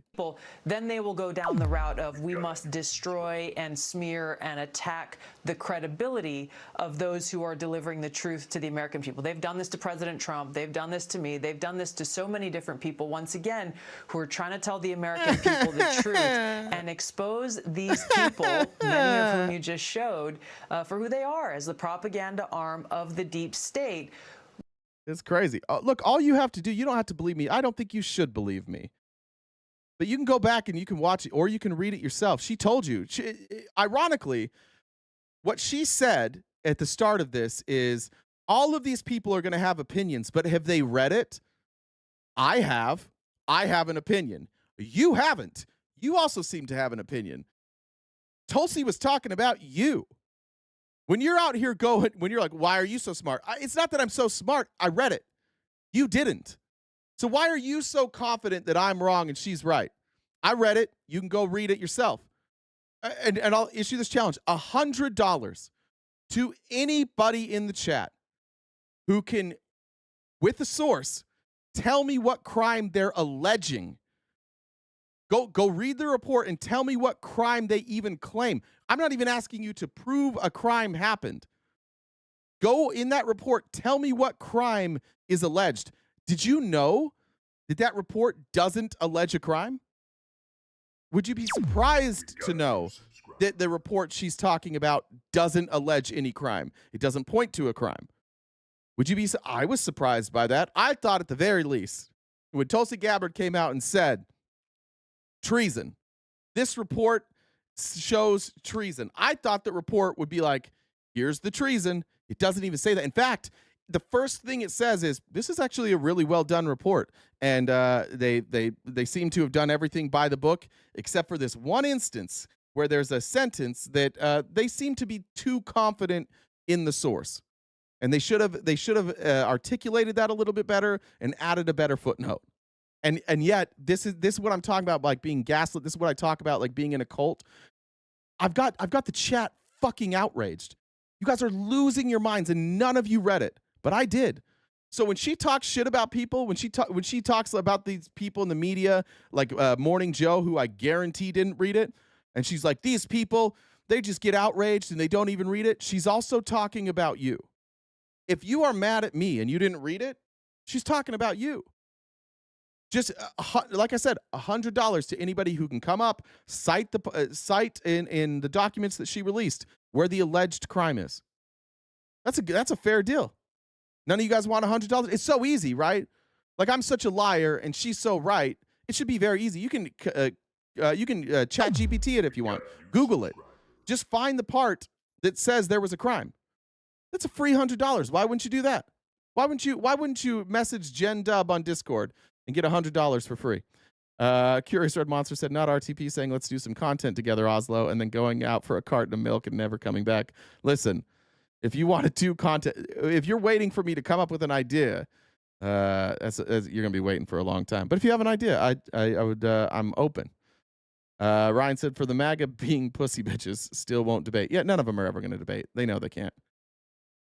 But if they can come up and can't, they have to pay $10. I won't even make them pay. I just want one of these keyboard warriors one day to show up and back up anything that they ever say. Let's talk about the big story. Here's Donald Trump boarding Air Force One with the Epstein file, with Epstein on his shoe. And this isn't going away. Here's the latest news. And if this isn't a sign of a cover-up, I don't know what is. I don't know how anybody can look at this in any other way than this is a cover-up. We have some breaking news this hour as sources are telling CNN that top Trump administration officials. Real Johnny says he'll add $100 to 100. That's $200 now. If you can just show me in the document where it alleges a crime. Are going to meet tomorrow night at the vice president's residence, where we are told that the main focus is going to be the administration's handling of the Jeffrey Epstein case, as well as the need to present a unified front. That meeting is going to include White House Chief of Staff Susie Wiles, the Vice President, of course, J.D. Vance, Attorney General Pam Bondi, FBI Director Kash Patel, and the Deputy Attorney General Todd Blanche, who recently sat down with Ghislaine Maxwell. CNN reported earlier that the administration is weighing whether or not to release an audio recording or a transcript of that interview that he did with Maxwell last month. And tonight, sources say that there have also been internal discussions about what exactly Blanche's next step could be, including holding a press conference or doing a high-profile interview, possibly with someone like Joe Rogan. Though I should note those conversations are still preliminary based on our understanding. If Trump's not in these files and if there's nothing to hide, why do they have to get together in a private meeting and discuss how to get that out there? Why can't they just release it? Why are they talking about like releasing it with Joe Rogan? Why not just give us the transcript and show us the interview? And also, where's the files? Why do we still not see the files? Oh, good. Young Wolf's back. Young Wolf, who pays tariffs? 20 seconds for Young Wolf on the clock. 20, 19, 18, 17, 16, 15, 14, 13, 12, 11, 10, 9, 8, 7, 6, 5, 4, 3, 2, 1. Foreign countries. 10-minute mute for Young Wolf. Come back in 10 minutes, Young Wolf, with the right answer. We have some breaking news this. All right, I already played that. But why do we need to do that? Why do we need to have a secret meeting? I am going to read Republicans' comments right now. Can you explain to me, Republican? And I legitimately want to know, like, why do you need a secret meeting to decide how to release this either audio or transcript?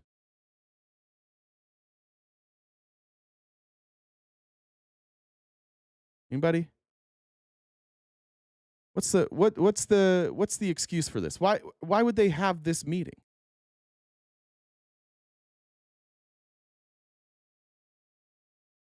Anything? I don't know. Here's the attorney for Diddy. This was the other part of the news I couldn't believe. Trump is legitimately talking about pardoning Diddy. The fuck are we doing? What are we doing, Republicans? Why is Trump even why is the answer, will you pardon Diddy, not just no? Do you guys think Diddy's innocent now too? The only conclusion I'm left to draw is that there's so many pedophiles in and around the Republican Party that Donald Trump just has to pardon all of them to throw off the stench. So he's going to tell you that they were all innocent. There's no like problem. There's no, I guess he's not a pedophile, right? I don't know if he was accused of that. I think he was just a sex criminal. Is that where we're at now, you Christians? It's crazy to see all these Christians talking about pardoning sex criminals. Have people in Sean Combs's orbit? Where's the deputy director? Yeah, where is he? Orbit. Have they had conversations with the Trump administration? Yes. My understanding is that we have reached out. Reached out is one thing. Having a conversation is another. Do you know if there have been active conversations about a pardon? Yes, it's my understanding that we've reached out and had conversations in reference to a pardon. President Trump, when he was asked about this pardon, he said, quote, "I was very friendly with him. I got along with him great, and he seemed like a nice guy. I didn't know him well, but when I ran for office, he was very hostile." And the president indicated that a pardon is likely not on the table because of that break in his relationship with Mr. Combs years ago. How is he feeling now about the chances of a pardon given the president's commentary?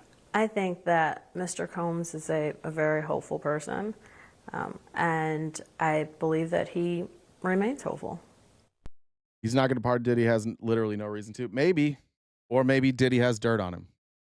Diddy did the same thing that Epstein did. They recorded things that took place in their homes. Every room in Diddy's house had recording devices. Same with Epstein. And we know that for sure that Trump has been with Diddy multiple times, and for sure he's been with Epstein multiple times. I'm not saying that they do have blackmail on him, but if they did, we already know that that's something that they do.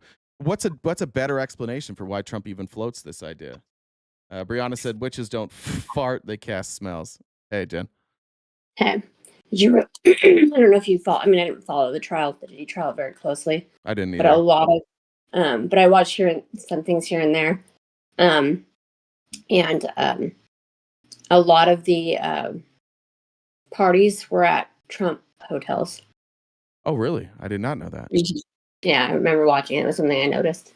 That was fun. I didn't know. That's Yeah. right. And he calls him Sean. He's the only guy ever I've heard called Diddy Sean.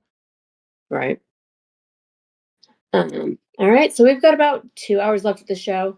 That number in the top. Okay, cool. In the top left-hand corner is the balance of our gift goal. This is our job. We do this each day, Monday through Friday, from 9:30 to 1 Pacific time. So if you guys could help us out, Venmo, Cash App, PayPal, Super Chats, all go towards knocking out that balance of the gift goal. There's a lot of people in the comments I can see. If you guys disagree with RTP, you can come in and talk to them. And how you do that is that Venmo username, that's my Discord. So what you can do is you can just DM me on Discord as me as a friend. However, Jen with 2 N's, Deb with 2 B's, and the number 1, and I can bring you up and talk in real time. So that's how you can do that. You don't have to cry in the comments. If you haven't subscribed to us already, please do so. You can use an Amazon Prime sub on Twitch. We've got 4 different memberships on YouTube.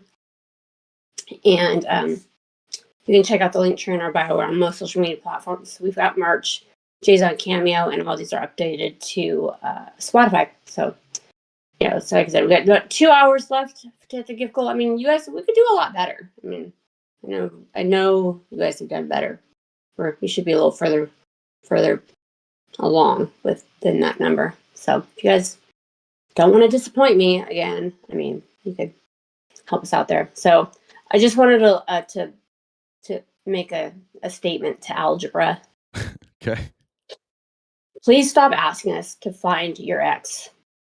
He's not coming back. And don't ask us why. Thank you. I did look this up from the Diddy trial. Trump International, they knew me very well. They gave me a key. His assistant, David James, claimed he said that he was trusted with delivering his boss's supplies to hotels all over the world, but the Trump establishments were Diddy's preferred. The alleged predator's favorite was Trump International Hotel. James has claimed that Diddy kept an embarrassing blackmail video of him doing drugs, drinking, and dancing in order to control him. It was so out of character for me, it would be embarrassing if he released that footage to the public, said James. Trump has said in the past that he loves Diddy and admitted that the two of them were good friends. Incarcerated rap mogul Suge Knight has stated that he expects Trump to pardon Diddy if he's convicted, leading some to speculate that Diddy has blackmail material on Trump. Comedian and political commentator Bill Maher. I don't give a fuck what Bill Maher says. All right. I forgot what this one was. This is okay. Now here's Trump. Remember when Trump's like, don't worry about the Epstein files. Why are you guys still talking about it? Well, he's still talking about the Epstein files. So I guess he didn't take his own advice. But now he's going to do this thing where he's like, hey, my personal attorney, who is doing my bidding, Todd Blanche, you can't question him. Literally everybody respects him so much that you can't question him. So whatever we put out is just the truth, and you have to believe it. This is actually pretty wild for a administration that calls themselves the most transparent administration in the history of this country. There's an awful lot of stop asking questions and just trust us going on. I just a very highly thought of person, respected by everybody. And I didn't talk to him about it, but I will tell you that whatever he asked would be totally appropriate, and it's not an uncommon thing to do that. And I think he probably... If it's not uncommon, then why has this never happened? Can you guys name another time in American history where a criminal had ties to the president and the president sent an assistant U.S. attorney who, or attorney general, excuse me, who was his personal lawyer, that the president sent them and didn't tell us what was said? He says that this is totally normal. It happens all the time. It's never happened. In fact, I don't know. Have you ever heard of a deputy attorney general who was the former president or the president's former personal attorney? Can somebody Google that and just see if that's ever happened before? I don't know of any, but let me know if you have a deputy attorney general, even just that part, who's ever was the president's personal attorney, and then add on to the fact that like he went in and he questioned somebody where Trump, at the very least, whether you think Trump's guilty or not, Trump is in those files and Trump is accused. This doesn't make, you would never allow this. If you're accused, you don't get to send your lawyer behind closed doors to cut a deal with the person accusing you without the rest of us saying that's corrupt. Whatever it is, whatever you think about Trump, we all have, and you guys probably like him a lot more than me. Why don't you just want him to be transparent here? Why not remove all doubt? Why not send somebody who wasn't his personal attorney? Why not release the transcript? Why not release the video? Why not? It's crazy to watch this guy do things that are so obviously not transparent. And then he goes out there and he tells you this is transparent. And you're like, okay, yeah, it is transparent then. I guess so. And respected by everybody.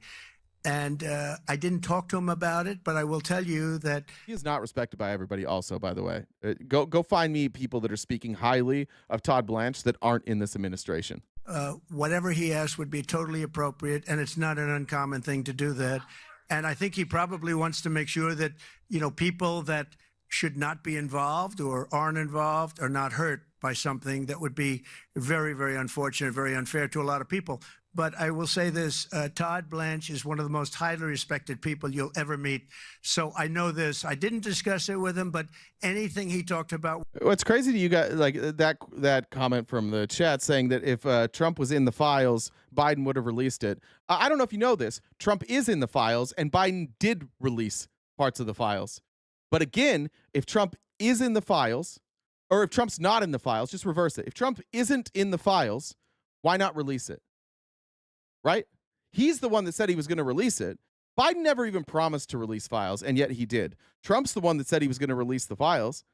So if he's innocent, why not release the files and prove him innocent? Why are you guys not curious about this? We know why. Here's the real answer. And if any of you were honest, you would probably agree with this. The real answer is you guys, your entire ideology is him. You have no real beliefs. You've tied your identity to him. And if it turns out that he's who we said he was, you're going to look bad, and you don't want to look bad. So instead, you have so little integrity that you would rather the government continue to cover this up than you look bad. That's it. I said this yesterday, but like, what's the worst case scenario? Worst case scenario. In fact, if Trump is in the files and he steps down, and JD Vance, or he gets impeached, and JD Vance releases the files and denounces Trump, he wins. That's the best chance for you guys to have in 2028. And I'm not saying you don't have a chance, because you do. But your best chance in 2028 is that you have somebody like JD Vance who turned against Trump, which means people are going to view him as nonpartisan and unbiased. That's your best chance. You now have a guy whose character is tougher to impeach, because every time you say this guy lies to us, he's going to go like, I turned against my own boss. I was so honest that I was willing to release the Epstein files, even though it was my boss. The only excuse for not releasing this is that you guys don't want Trump to look bad. Maybe he's a criminal. Maybe he's not. Who knows? But that seems to be the only excuse that makes any fucking sense to me. We don't want transparency. It's not fair. Transparency is just what we want for Dems, not for Republicans. With her, or the fact that he did that, not unusual, number one, and most importantly is something that would be totally above board. I just a very highly thought of person, respected by everybody. And I didn't talk to him about it, but I will tell you that whatever he asked would be totally appropriate, and it's not an uncommon thing to do that. And I think he probably wants to make sure that, you know, people that should not be involved or aren't involved are not hurt by something that would. It's weird how this is what they're talking about. Did you ever hear anybody on the Republican side of the aisle before now say, you know what, maybe we shouldn't release the files because people in those files, like, there might be some names in there and they really had nothing to do with it? No. It was Obama's in them, Biden's in them, Oprah's in them, Tom Hanks is in them. It was every Democrat in the world was in the files, and you were going to prove it. There wasn't a single fucking one of you who said, maybe we should be careful about releasing these files just in case there's some names in there that had nothing to do with Epstein. You've only started saying this since he did. He was the first one to say it. Republicans have been on the Epstein shit since 2015. We're 10 years into this, and you have never once said, you know what? We need to protect people who might be like wrapped up, like they might get looped in with Epstein because they're in the files. No, you guys have been screaming for transparency until he came along. And now you're like, yeah, actually, I'm rethinking that. We really do need to be careful about releasing those files because there might be people like Trump who are innocent. Be very, very unfortunate, very unfair to a lot of people. But I will say this, Todd Blanche is one of the most highly respected people you'll ever meet. So I know this. I didn't discuss it with him, but anything he talked about with her or the fact that he did that, not unusual, number one, and most importantly is something that would be totally above board. Yeah, it's totally above board. I didn't talk to him. He's my personal attorney. There's no reason we should have sent him. But for some reason, we chose the person closest to me. But I haven't talked to him about it. And by the way, no matter what comes out, everything's above board. Just don't think about it. Don't talk about it. It's Todd Blanche. Everybody knows Todd Blanche is above reproach. You shouldn't even question Todd Blanche. It's just what he does is going to be perfect. Don't think about it. Totally above board. And I didn't know anything about it. Sure. I just a very highly thought of person, respected by everybody. And I didn't talk to him about it, but I will tell you that whatever he asked would be. Do you notice he's said the same thing 3 times now? This feels pretty rehearsed. Cowboy said from Nick Bowling, who thinks RTP is smart and sexy. Aw, thank you. Totally appropriate, and it's not an uncommon thing to do that.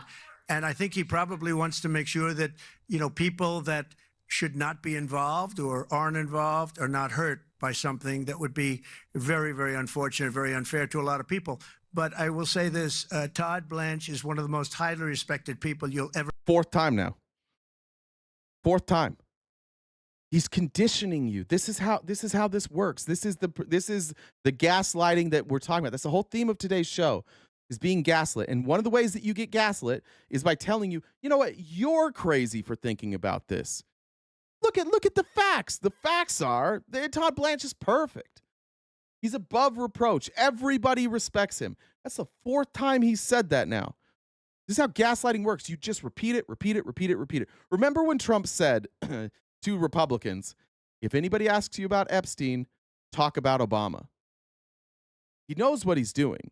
He knows how to manipulate the media. At this point, though, nobody's really buying it unless it's these folks in the chat. And I'm actually fairly convinced none of you are like really do believe this. I think this is desperation mode for you. Meet. So I know this. I didn't discuss it with him, but anything he talked about with her or the fact that he did that, not unusual, number one, and most importantly is something that would be totally above board. Yeah. There we go. All right. Now, did I do that one? I did that one. All right. I'll skip that one because it's basically the same thing. Alan Dershowitz has been out. Obviously, he was Epstein's lawyer. He's been Trump's attorney, and he's defended Trump. And he's also accused. So Epstein's out there saying there's nothing to see here. Don't release the files. We don't need to worry about that. Maxwell didn't do anything. She should be pardoned. Nothing to see here. This is an article that he wrote in 1997 titled "Statutory Rape is an Outdated Concept." As if a 16-year-old can choose abortion, she should be able to choose to have sex. You can go read this if you want. So the lawyer now that's being trotted out there by the Trump administration, or maybe not the Trump administration, but by Trump PR, wrote an article called "Statutory Rape is an Outdated Concept." I wasn't rewinding that. You can see my clicker. I wasn't rewinding that. All right. Seems to be, why are there all these sex criminals around here that are suddenly like, no, he's totally innocent? It's another thing that we've learned now. We learned that the story that you folks have been told and have been repeating for years about how Trump found out that Epstein had hit on somebody's daughter, and so he threw him out of Mar-a-Lago. And he, like, once he found out who Epstein was, he became an FBI informant and kicked him out of Mar-a-Lago. We found out last week that that's not true. And we found that out not from an investigation, but from Trump's own mouth, where he said Epstein stole a girl from Mar-a-Lago, and I warned him, and then he stole another girl. And that girl was Virginia Guffrey, who is accused both Epstein and Prince Andrew of sexually assaulting her. And she talks about, like, hanging out with Trump and Epstein. She did not, however, just so we're clear, accuse Trump of any wrongdoing. So just so we're clear there. But that story about why Epstein got kicked out of Mar-a-Lago that you've all been telling for 10 years isn't true. And you just moved on. It's okay. Never mind. That was your evidence that Trump knew about Epstein, and that's why you got rid of him. Now there's more to the story that's coming out.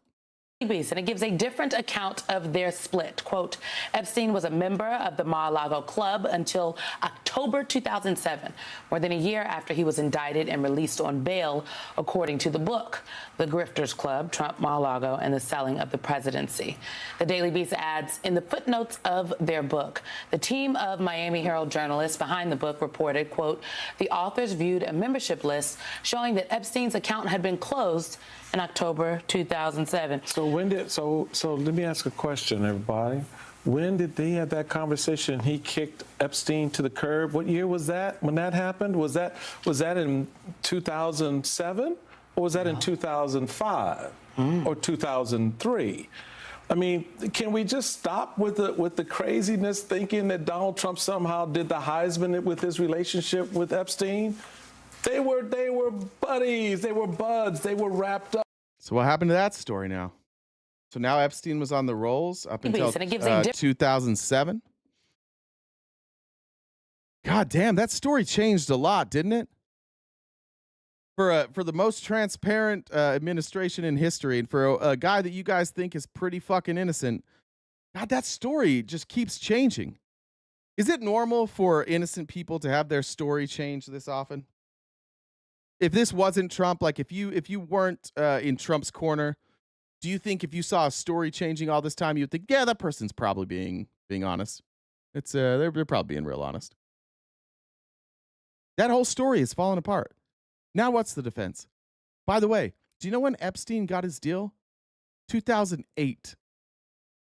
He was kicked out of Mar-a-Lago when it became public. That's when it happened. When the story became public. And now we're learning even more about that 2008 agreement.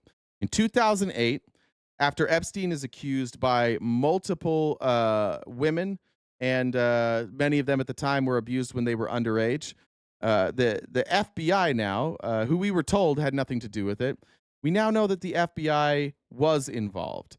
In 2008, Alex Acosta, the attorney, the state attorney in Florida, cut a deal with Epstein that removed all the charges for abusing underage girls, and they cut it down to one simple charge of I don't know. I don't know if it was soliciting. I don't think it was soliciting. I think it was the act of, like, paying for prostitution, and he got 18 months in jail. We knew the stories. Stories were out there. The whole reason the investigation started is because of women who accused him of abusing them when they were young. And out of nowhere, everybody was surprised at the time, out of nowhere, Alex Acosta cuts this deal with Epstein that says you're going to get 18 months in prison. We're going to move you to a county jail instead.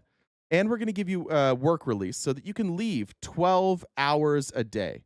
So for 12 hours a day, during his prison sentence, Jeffrey Epstein is leaving prison, going to his home, and abusing women and teenagers. The entire time he's in jail for prostitution, every day he's going to his house and they're bringing in women. They let a serial child predator walk. And apparently it was because now we know for sure that he was an FBI informant. And this is confirmed by an FBI document, which I think this was in 2008. You can see here, title, General Forfeiture Matters, Jeffrey Epstein, WSTA, Child Prostitution. Much of it's blanked out, but it says on 9/11/2008, case agent advised Ryder that Epstein is currently being prosecuted by the state of Florida and is complying with all conditions of his plea with the state of Florida. Epstein has also provided information to the FBI as agreed upon. Case agent advised that no federal prosecution will occur in this matter as long as Epstein continues to uphold his agreement with the state of Florida. Case agent also advised that no further forfeiture assistance will be required for this case. Case agent is requested to contact Ryder in the event this matter moves forward on a federal level. In that no further forfeiture related action is deemed necessary in this matter, it is requested that subfile be closed. So he skates. He skates on abusing children because he's an FBI informant. It's now confirmed. It was long suspected that that was the case, but now it's confirmed. I'll show you this. This is from Emma Vigland posted this, but it's an I think it's from a New York Times article. Yeah, from a New York Times article, and she just highlights one section of it. As a gift for Jeffrey Epstein's 63rd birthday, friends sent letters in tribute to the wealthy financier and convicted sex offender. Several shared a common theme, recounting the dinner gatherings that Epstein regularly hosted at his palatial townhouse on Manhattan's Upper East Side. One thing I do think that many Republicans don't know, and that they're confused about, is that almost none of the crimes, almost none, not none, but almost none of the crimes that Epstein was accused of happened on his island. Most of them happened in Palm Beach and New York City.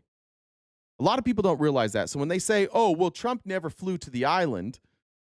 Well, Trump flew to, where did Trump fly with him? Manhattan and Palm Beach. That's where most of the abuse happened. There's some abuse that happened in New Mexico, some that happened on the island, but the overwhelming majority of the abuse, especially the cases that we know of, actually happened in Palm Beach, where Jeffrey had like this, or Epstein had this network of recruiting, and Ghislaine would go out there and recruit people for him. They apparently would recruit from Mar-a-Lago.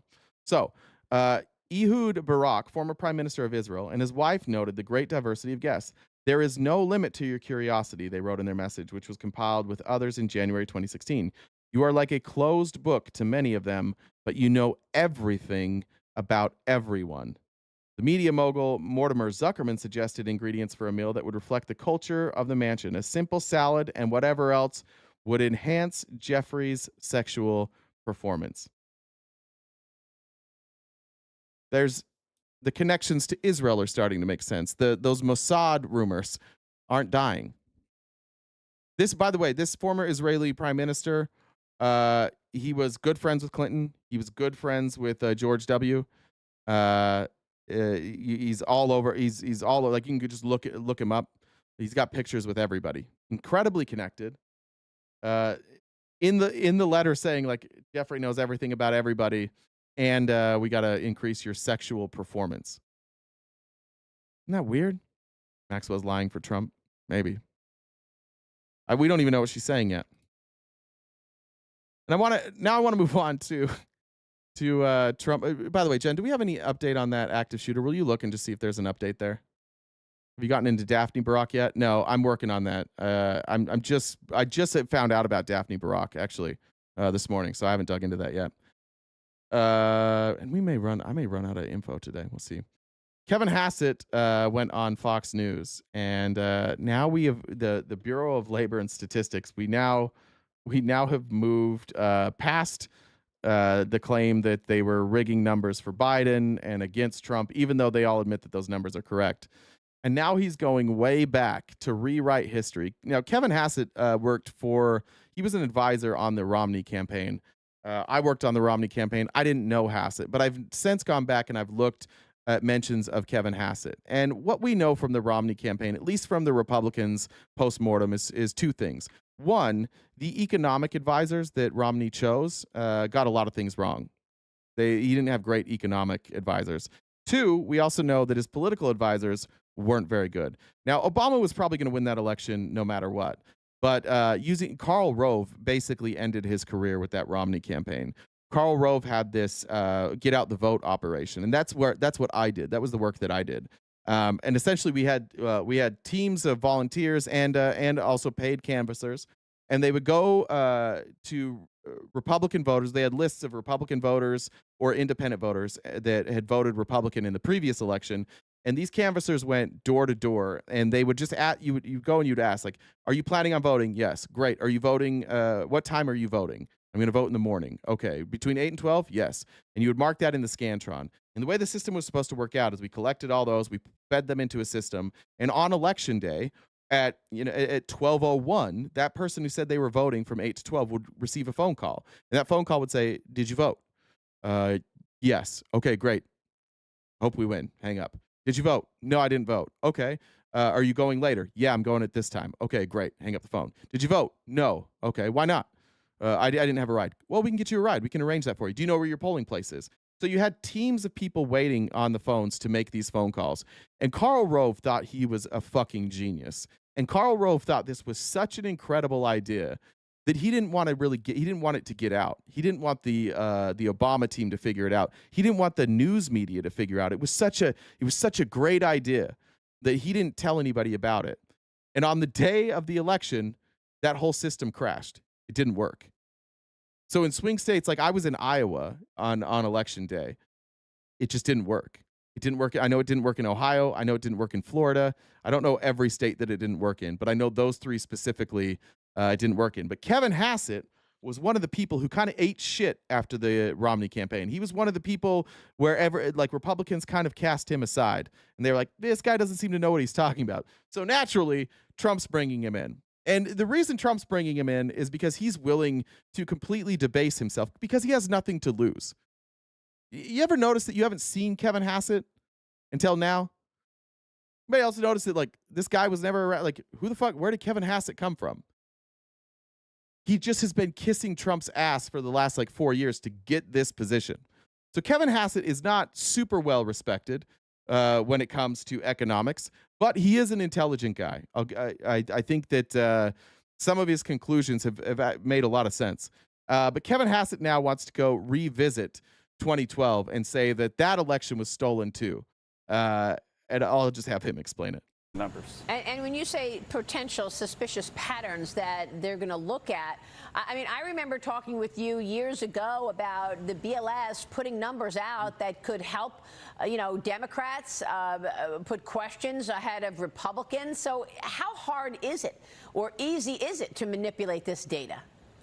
Well, the problem is that if you want to have statistical certainty, right, then you need to have a large number of observations that are suspicious. And so there are certainly anecdotes. Does this seem suspicious to you? This seems like a pattern. It's interesting that they showed this, right? So these are the non-farm payroll revisions. January, initial release 143,000. It was revised down to 111,000. February, 151,000, revised down to 102,000. March, revised down to 185. April, 177 to 158. I do want to also say this, that this is typical. You generally see May, June, July, you generally see these non-farm payroll revision, or not the non-farm jobs reports go down. Generally, you don't get a ton of new jobs created just historically. This is a downtime. So seeing these lower numbers at this time, they do make sense. But to me, what I'm seeing here is a pattern. I see a pattern here of the people who are creating jobs excitedly sending out their surveys, and those who were kind of struggling sending in their surveys late. To me, this isn't sign of manipulation. This is sign of a pattern. You can see that the revisions every single month are happening. That tells me that we can find a pattern here. And by the way, Kevin Hassett has said about this 14,000 number, about this 19,000 number, he said those numbers are accurate. He said what they're saying is that these first numbers are not accurate. So ironically enough, the conspiracy that they're trying to get to is that for some reason they're giving Trump better numbers initially and then revising them backwards, but they believe the revised numbers. So if there's going to be a conspiracy theory here, I guess it's just to say that we're going to release good news for Trump that he's going to brag about and then revise it later. I don't even know that he's even alleging a conspiracy. They're saying that there's a problem in the numbers. Yeah, there's obviously a problem in the numbers, but it seems to me pretty obvious what the problem in the numbers are. Is that the people who are reporting late are losing jobs. And if you're a business and you're not creating new jobs and you're struggling, I'm going to guess that filling out a job survey isn't number one on your agenda. I'm going to guess that you need a lot of reminders, that you're not putting that at the top of your to-do list. So it would make, to me, this just looks like the people who are creating jobs, they get it done quickly. The ones who aren't, they're not really, like, that's not their focus. So these numbers are coming in late. That are very concerning. One of the famous ones in the literature is that right before Mitt Romney and Barack Obama were running for office for president, there was a GDP release that was really surprisingly positive right before the election. I thought I had previously briefed Mitt Romney's campaign that I thought that they're probably going to have a number that looked like a recession. And then, in fact, they got a really big, beautiful number. Yeah, you were wrong. And before you go and say, like, this is a problem, I'll go back to that clip here in a second. Here is the GDP growth by quarter, and this is the window that he's looking at here in 2012. These are the numbers he's talking about. He said that he thought December 31st that we were going to have a recession. The numbers did go down, but these are pretty stable numbers. Like there's nothing really here in GDP. Like you have pretty regular growth. These numbers are relatively steady all the way through March of 26, or I guess, let's see, December of 2015. These are just steady numbers. There's nothing in here that looks weird, does it? I don't see anything in here. He was just wrong, which happens. He was advising the Romney campaign, and they were running with this. I know I was on the campaign. They were saying, and Romney on the debate stage was saying, all the economists are saying there's an incoming recession. And if you go back and look at it, it wasn't universal. It was mostly like Republican economists who were saying a recession's coming. To me, looking at the number and looking at what other economists said in 2012, it felt an awful lot like Kevin Hassett was making assumptions that the data didn't back up. So all he's saying here is like, oh, look at this example when I thought there was going to be a recession and then there wasn't. Yeah, it sounds like you were wrong, dude. That's what it sounds like. That I thought that they're probably going to have a number that looked like a recession. And then, in fact, they got a really big, beautiful number right before the election. It probably had a big effect on the election. And then that number ultimately was revised away. And it was revised away because it turned out that the number happened because of the biggest ever, all the way back to World War II, increase in defense spending. That's not true. GDP, I think it was third quarter GDP in 2012. There was increased defense spending, and that did help the number. But if you look at the revisions there, we also had increased production. There were a lot of reasons, but for him to say that like the GDP was adjusted simply because of increased defense spending, it doesn't make a great deal of sense. If we're talking about quarter 3 defense spending, that budget, the allocation for defense spending was in the beginning of the year and the previous year. That money was already allocated. Now, some of that allocated money got spent in the third quarter that maybe he didn't factor in, which is what it looks like to me. It looks like to me he didn't look at the defense budget and say, what's been spent? If the defense, rest assured, if the Defense Department gets to quarter 3 and they still have money in their budget, they're going to spend that fucking money. It looks to me like he didn't do his job very well. And he didn't look at the defense budget and what was remaining and what could be spent. Because if you're an economist and you look at that and you know that every year, not only did they spend their entire budget, they usually spend more. And you're looking at a budget in Q3 that has not been used up, you better factor that into your GDP numbers. This is weird. He is now, like Kevin Hassett, maybe he has an axe to grind. He's now revisiting 2012 and trying to say I was actually right when he wasn't. I predicted a recession and I was wrong. And then it turned out that it was just because of something that I overlooked. He's admitting here that he's bad at his job, or at least he was bad at his job then. And again, nobody hired him after that. You didn't see this guy. This guy hasn't been on TV since 2012. Everybody saw his projections and they're like, oh, this guy fucked up. He didn't factor in the defense spending. And now he's like, this must be a conspiracy. No kidding. I mean, that is exactly what we've spoken about. That's right. Yes, And that's when you what I'm see referring something to. like that, then you got to say, no, this is not the kind of thing that should happen. Our data agencies need to make sure that the data are trustworthy and not being manipulated politically. And I'm 100% sure that President Trump has made that one of his highest priorities. Yeah. That we put together. Nothing's going to make people feel confident about the numbers like firing the director because you don't like the numbers and then hiring somebody that you think will give you the right numbers. That's what the American people were looking at. We want to trust the numbers again. We want to trust this data. We can't show you why any of this data is wrong. In fact, we're confirming that the data is correct. But we need to hire somebody else Americans can trust. So we're going to let Trump pick one of his friends. And then all of America will just trust this now. Team that produces data that people can 100% trust and that people know where the data came from and can open source it as much as possible. Unbelievable. That already exists. The willingness of some of these people like Kevin Hassett to just debase themselves and just go up there, like none of that made sense. If you're watching that as a Republican, I dare you to make sense of that. I dare you to figure out a way that that like something went wrong. No, still to this day, nobody can explain to me what she did wrong. And those who are involved in the BLS, they all say the same thing. They say that the director largely has nothing to do with the compilation of the numbers. That the director is there to kind of like manage people, but that the director isn't usually there actually digging into the numbers and releasing those numbers. This is a nonpartisan group of people who are simply giving the numbers for the best available data that they have. And Trump fired her because he didn't like the numbers. And now they're trying to spin it like, we got to get somebody we can trust. Speaking of people we can trust, though, this was interesting. Now, Stephen Miller, we haven't seen a lot from.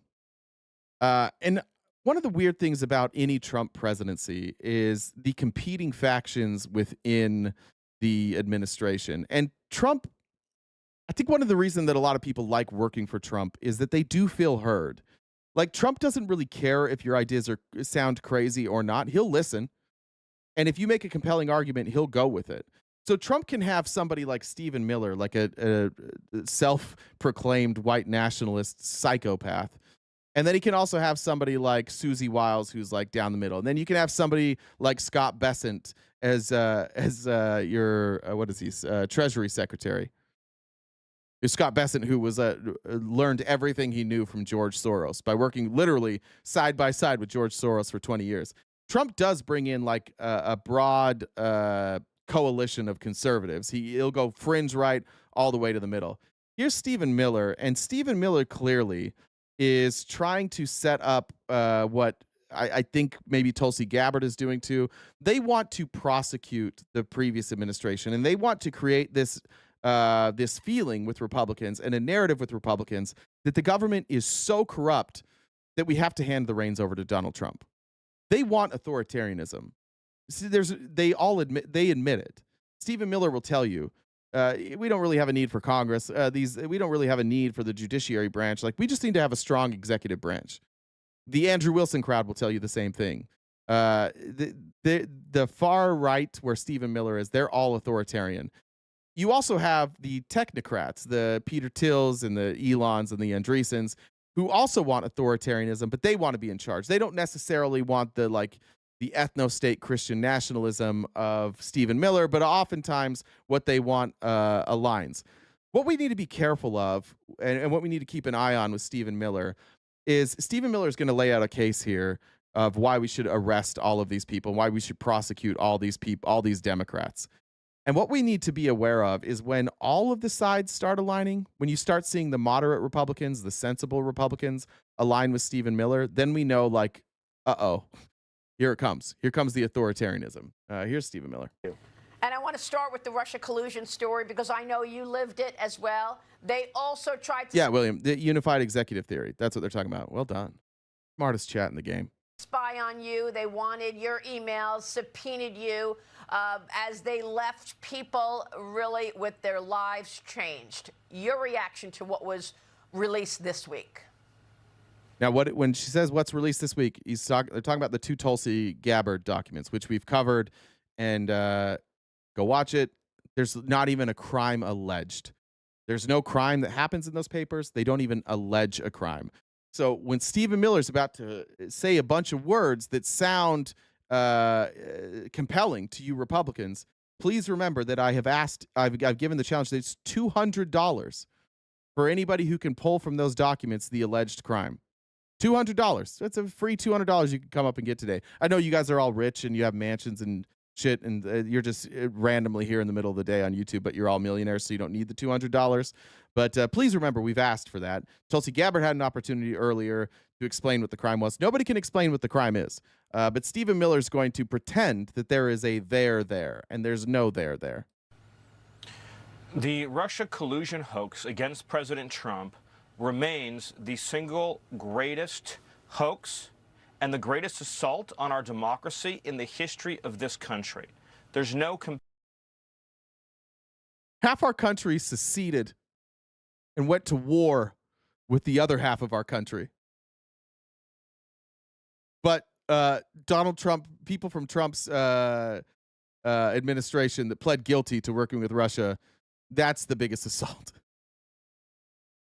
We had a fucking civil war. I don't know if you guys remember that. But no, this is definitely bigger. comparison. There's no parallel to anything else. It was a coup. And I'm using that term literally. It was a coup. All right, let's look at that word literally, Stephen.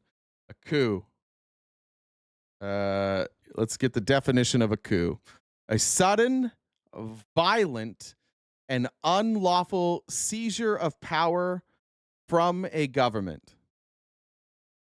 The first word is sudden. Andrew Wilson crowd, you're going to like this because we're using definitions. The Mueller investigation took like 3 years. And it didn't get started, I think, until like 2018. Maybe it took 2 years. It's hard to say that's sudden. Violent? Where? Where was the violence? And then the unlawful seizure of power from a government. Did Donald Trump lose his power? Was anyone's power seized? This is what I have questions for you, Republicans. When he says, I'm using this literally, and then we read the definition of sudden, violent, and unlawful seizure of power. There was no seizure of power. Nobody lost their power. There was no violence, and it wasn't sudden. And by the way, he wants you to believe that this was more serious than the Civil War. Overthrow a democratically elected government, a coup carried out by the intelligence apparatus of this country, by the deep state, by Hillary. Trump was never even charged with anything. No elected official was charged with anything. In fact, I don't believe in the Mueller investigation, it doesn't even accuse Trump of anything. It simply says we can't exonerate him. I don't know. I don't know what to do with this, Republican. It's getting frustrating. I'm gonna just I'll tell you this morning. I after preparing the show, like I honestly didn't want to be here. I don't feel good, but I didn't want to be here because of this. Because I don't know what to do with this.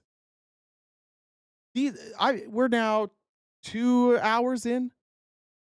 It's been nothing but lie after lie after lie that are obvious lies. They're not things that like this isn't a difference of interpretation. We're talking about things that did not happen, and with their full chest, they're standing on on television and saying this happened, and you folks are like, yeah, it happened. This part of American history. I don't know that this has ever happened. We live in a country where the people wearing the red hats only believe things that aren't true. The less evidence there is, the more you seem to believe it. And the more evidence there is, the less you seem to believe it. I don't know where the fuck we go from here. How do you watch this? How do you legitimately sit here and watch this? This man works for if this man worked for me and was responsible for speaking for me on television and went out and just lied, obvious dumb lies, I would fire him. But in MAGA, it works. The more they lie, the more absurd the lie they tell you, it seems the more you believe it. There was no coup. There was no attack on democracy. There was no seizure of power. The people that went to jail pled guilty. They said, yeah, I did it. And they went to jail. What do we do? What do we do with this? How do you want us to react here? And how are you digesting this information? Paul Manafort pled guilty. Michael Flynn pled guilty. Papadopoulos, I believe, pled guilty. Somebody can double check that. I know he was guilty. He went to jail, but I believe he pled guilty. How is it that this many years later, we're still saying dumb shit like this? This was not an assault on democracy. It was an investigation into the people that worked for Trump who were openly working with Russia at the time. It happened. Everybody agrees it happened. Trump's own Department of Justice said it happened. The FBI said it happened. Marco Rubio said it happened. And now just like 6 years later, we're just pretending it didn't. And somehow you guys are cool going along with that. Like, don't look at anything. Just believe it. Like, we were all there. We all lived through it. We know what happened. You all know what happened. Why do you allow this to be the new reality for you? Are you that afraid of liberals? Are you that afraid? Like, imagine if Kamala Harris would have been elected. What would have happened? You would have had a slight tax increase on the rich, maybe. But she would have had to win the House too, which let's just say that she did. What was going to happen that was so terrifying that you're willing to just throw away your entire sanity, any semblance of reality? Well, I was so afraid of Kamala Harris that now I just believe lies. He just told you there was a coup to undo democracy. That the fucking Mueller report was a coup to undo democracy. He said he said, I can't charge Trump. How can you undo democracy without the power to charge him? How the fuck does that happen? How the fuck did you get to be these people? It's crazy. It's like, it's my friends. It's my family. I can't tell you how baffling it is to me to watch people who for years were capable of seeing through obvious bullshit. Just now, like, yeah, I know all of the facts are against me, which makes me believe it more. Hillary Clinton and the Democrat Party. The new information that has been revealed by the Director of National Intelligence and by the FBI eliminates any scintilla of doubt about the intention, the premeditation, the planning and orchestration of this conspiracy. It meets all of the criminal elements of a seditious conspiracy against the United States. All right, let's look at that. The criminal elements of seditious conspiracy. We've got a new subscriber. Pull this up. Let's talk about the criminal elements here. Seditious conspiracy, as defined in 18 U.S. Code 2384, involves two or more individuals agreeing to overthrow, put down, or destroy the U.S. government by force, to levy war against the United States, to oppose the government by force, to prevent, hinder, or delay the execution of any U.S. law by force, to seize or possess U.S. property by force. A conviction carries a penalty of up to 20 years in prison. A crucial element of the agreement between at least two individuals to commit one of the aforementioned acts of sedition that I put up there. What Tulsi Gabbard put out is a sentence that she disagrees with the interpretation.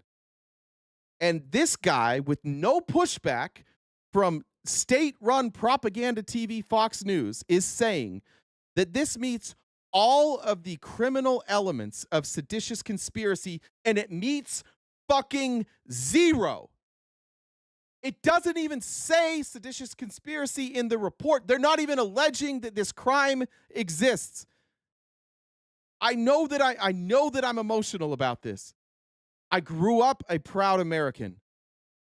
We are the dumbest fucking country on earth. The dumbest. We're being mocked by fucking everyone because this happens. I remember growing up laughing at like North Korea propaganda. Like, oh my God, how could you be that fucking stupid? How could you believe? One of the things that like we used to laugh at like the golf scores from Kim Jong-un. And now legitimately we have our president like, I won 25 club championships. And a year later he's like, I won 30.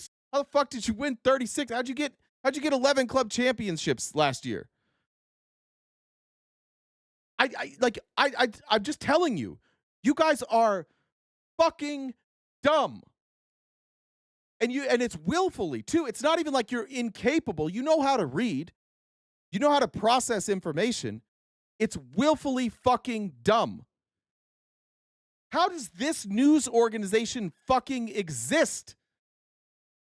How is this not laughed at by all of you?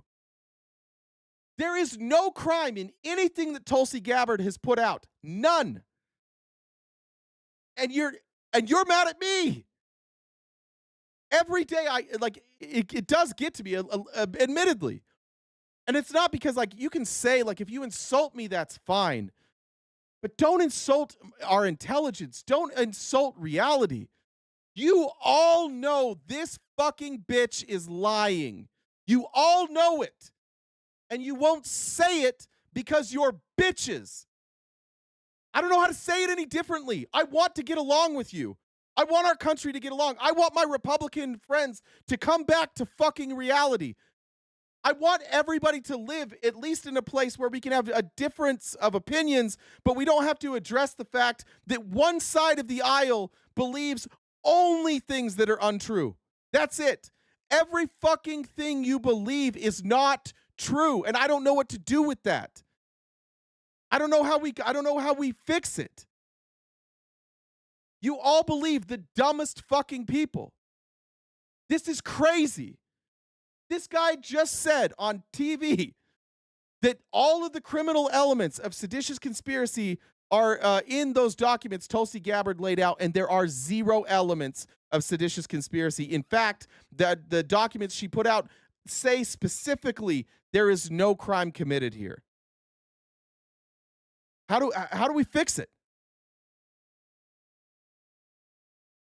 I'm legitimately asking to the Republicans who might still be here. Sorry, I might be yelling into my mic. That might be why it's cutting out. Tell me how we fix this. How am I supposed to communicate with you? How am I supposed to watch this knowing that everything they're saying here is a lie? How do you want me to communicate that to you, Republicans? How do you say? I know you think that like I just bash Trump all day, and I do. But one of us is right and one of us is wrong. How do we figure it out? This is like the 80th lie I've showed today. And I have the same dipshits here that are like, no, these aren't lies. You're actually the liar. Okay, please come up. I'll pay you to come up here and tell me what the lie is.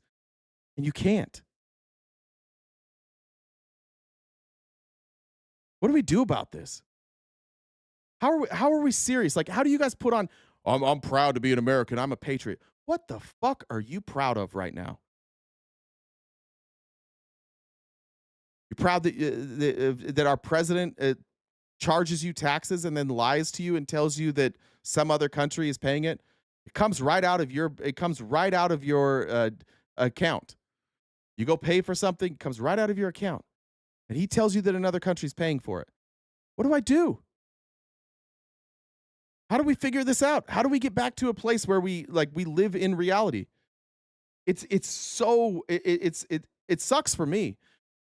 A lot of you liberals that are out here, like you guys have liberal friends, liberal family members. I don't. My entire world is Republicans. And I can't get them to just say, oh yeah, that's not true, when it's obviously not true.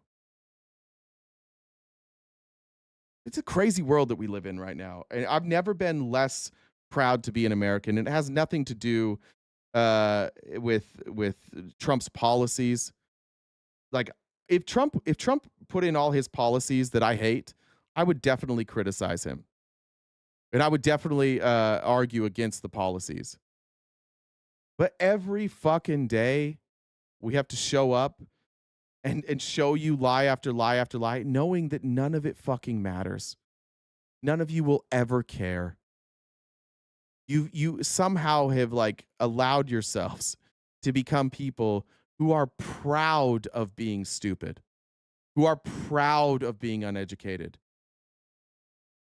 It's so frustrating. I don't know what to do. I'm at a loss of words. That's how the day started for me today. You're not proud, so you have to move? Go fuck yourself. Go fuck yourself. You move. I'm smarter than you. You move.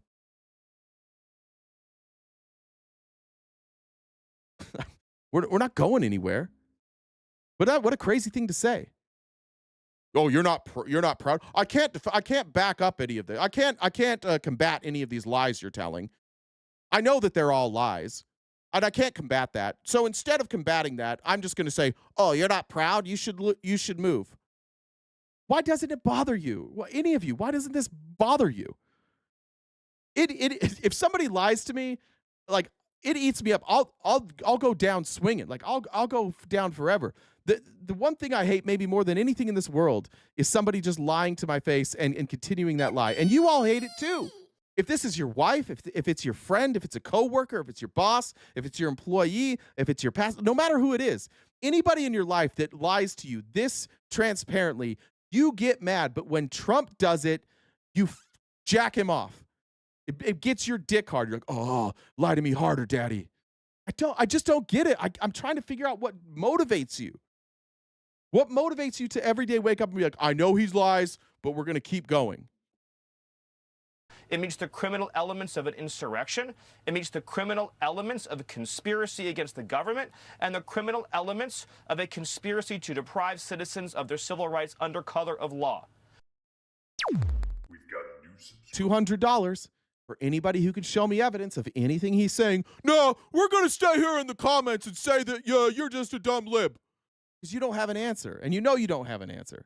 One egregious felony after another. And because it is a conspiracy, as demonstrated by the forethought of realizing and documenting that they understood that this was fake from the beginning, meeting the mens rea standard in law. Because of that, because it is a conspiracy, every single individual actor is now part of that conspiracy. So that includes Brennan and Clapper and Comey and Hillary and Schiff and everybody else who knowingly and willfully perpetrated this plot, this coup, this conspiracy, this... Are you saying show my evidence? Show my evidence? I'm not making the fucking claim. This is... Look, intellectually, you have to understand this. You've got to start figuring this out. If you live your life where if somebody tells you something, you just believe it until you can prove otherwise, you're going to be lied to. He's making the claim. I showed his evidence. I've showed the evidence. Fuck it. We'll pull it up again. This is why I get so frustrated. You're asking me to show you that he's lying, which apparently you just don't want to do. Like, you don't want to figure out that he's lying. What day did we do? Was it last week? I think it was last, Wednesday, maybe. Is that when we did this? Let's pull it out. That's not it. Maybe it was Tuesday.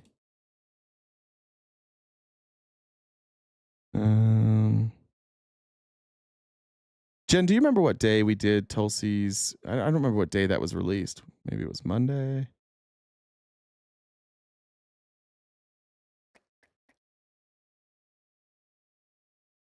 Jen, do you by chance remember what day that was?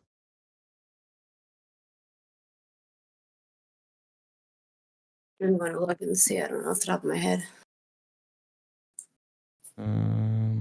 Actually, I could probably just look it up by seeing when Tulsi. It was the ICA report. ICA report release date. Let's see what day that was. So, was that the July 24th? So the Tulsi spin one? Yeah, that's probably the one. You said 24th? 1 second. I dropped the link in our chat. You dropped it in? Okay. Oh, but I need the. I actually was just looking for my outline so I can pull up the document where it's highlighted. But you said it's July 24th? Yeah, that's what it looks like.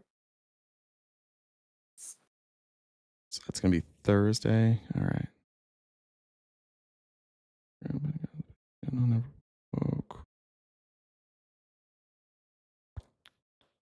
There we go. Where's the document?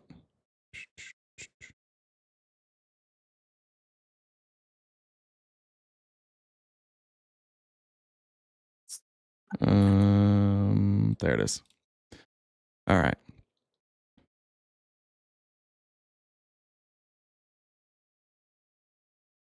That. Okay.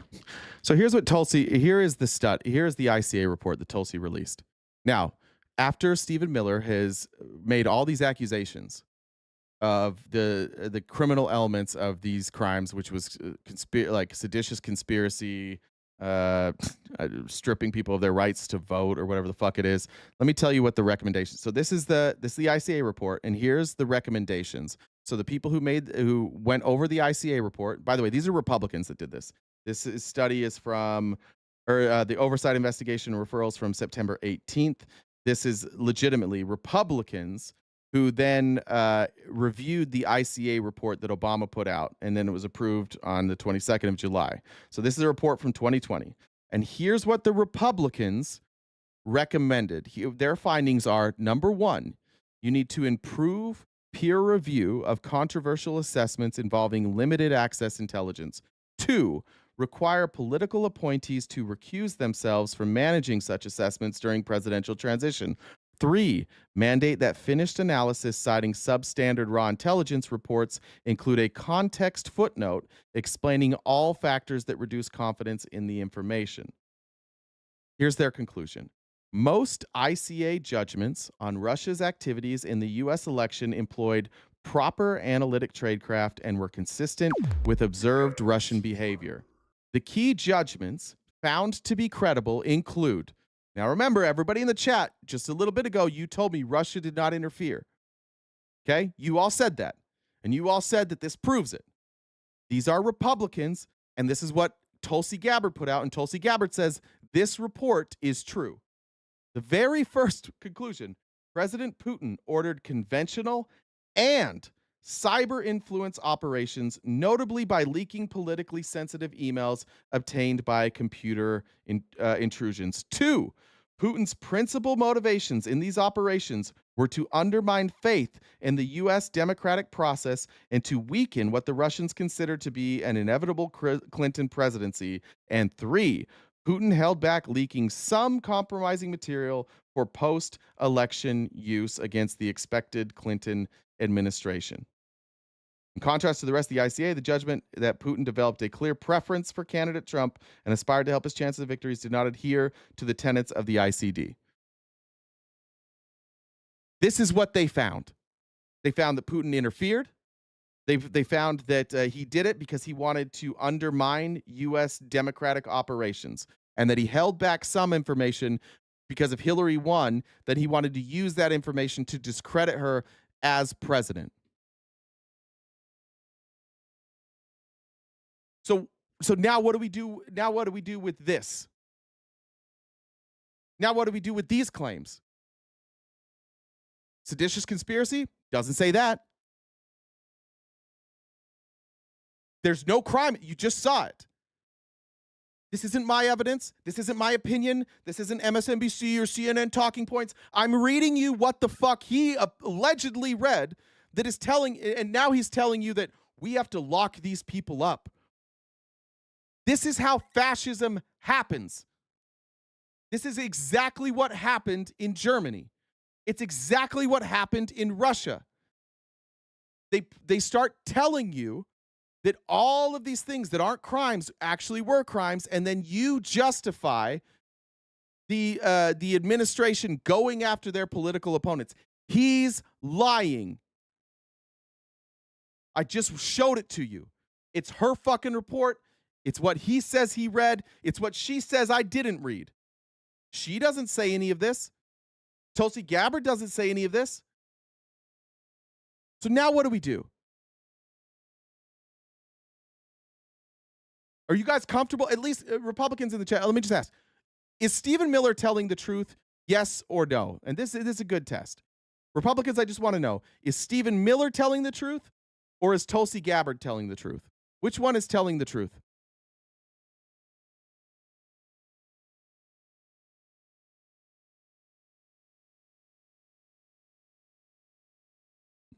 You realize I use gaslighting? What gaslighting did I use, bud?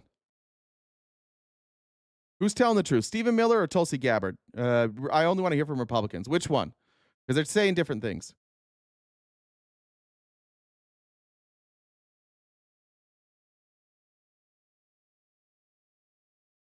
Nobody? Yeah, you don't know, do you?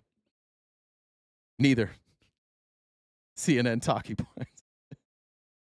Can you recite the name of the national anthem? You recite the name? That's a weird thing to say. Got real quiet in here, didn't it? Got real quiet in here, didn't it? This scheme against President Trump and the government of the United States, and now is the time and the hour and the moment for accountability so that we can reclaim this democracy, Maria. Well, do you? And I want to start with the Russia collusion story. Let's look up let's see if I'm a gaslighter. Like gaslight definition. You just tell me. What am I doing to gaslight here?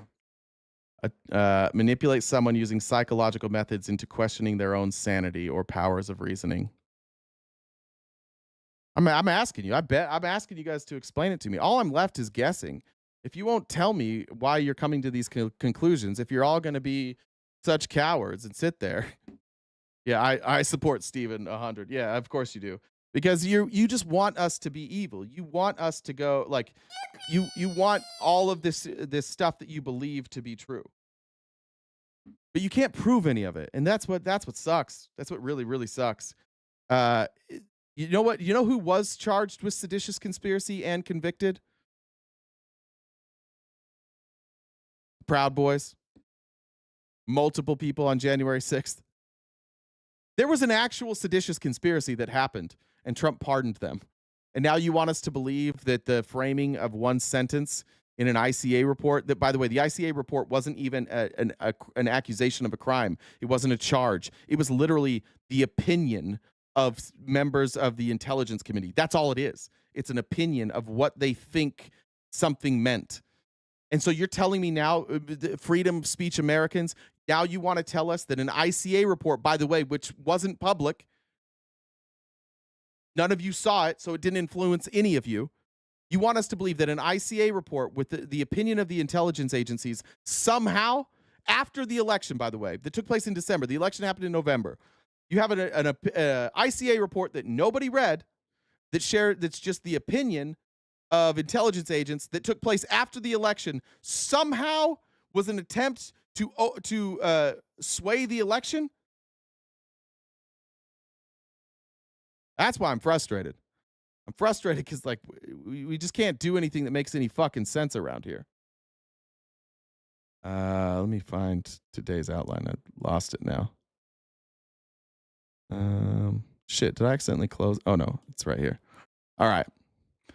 A leaked memo came out a couple days ago, and the reason I showed you that Stephen Miller video is because what Stephen Miller is doing, and it apparently it works for some of the people in this chat, he is trying to get Republicans who don't read and don't fact check anything to be okay with fascism.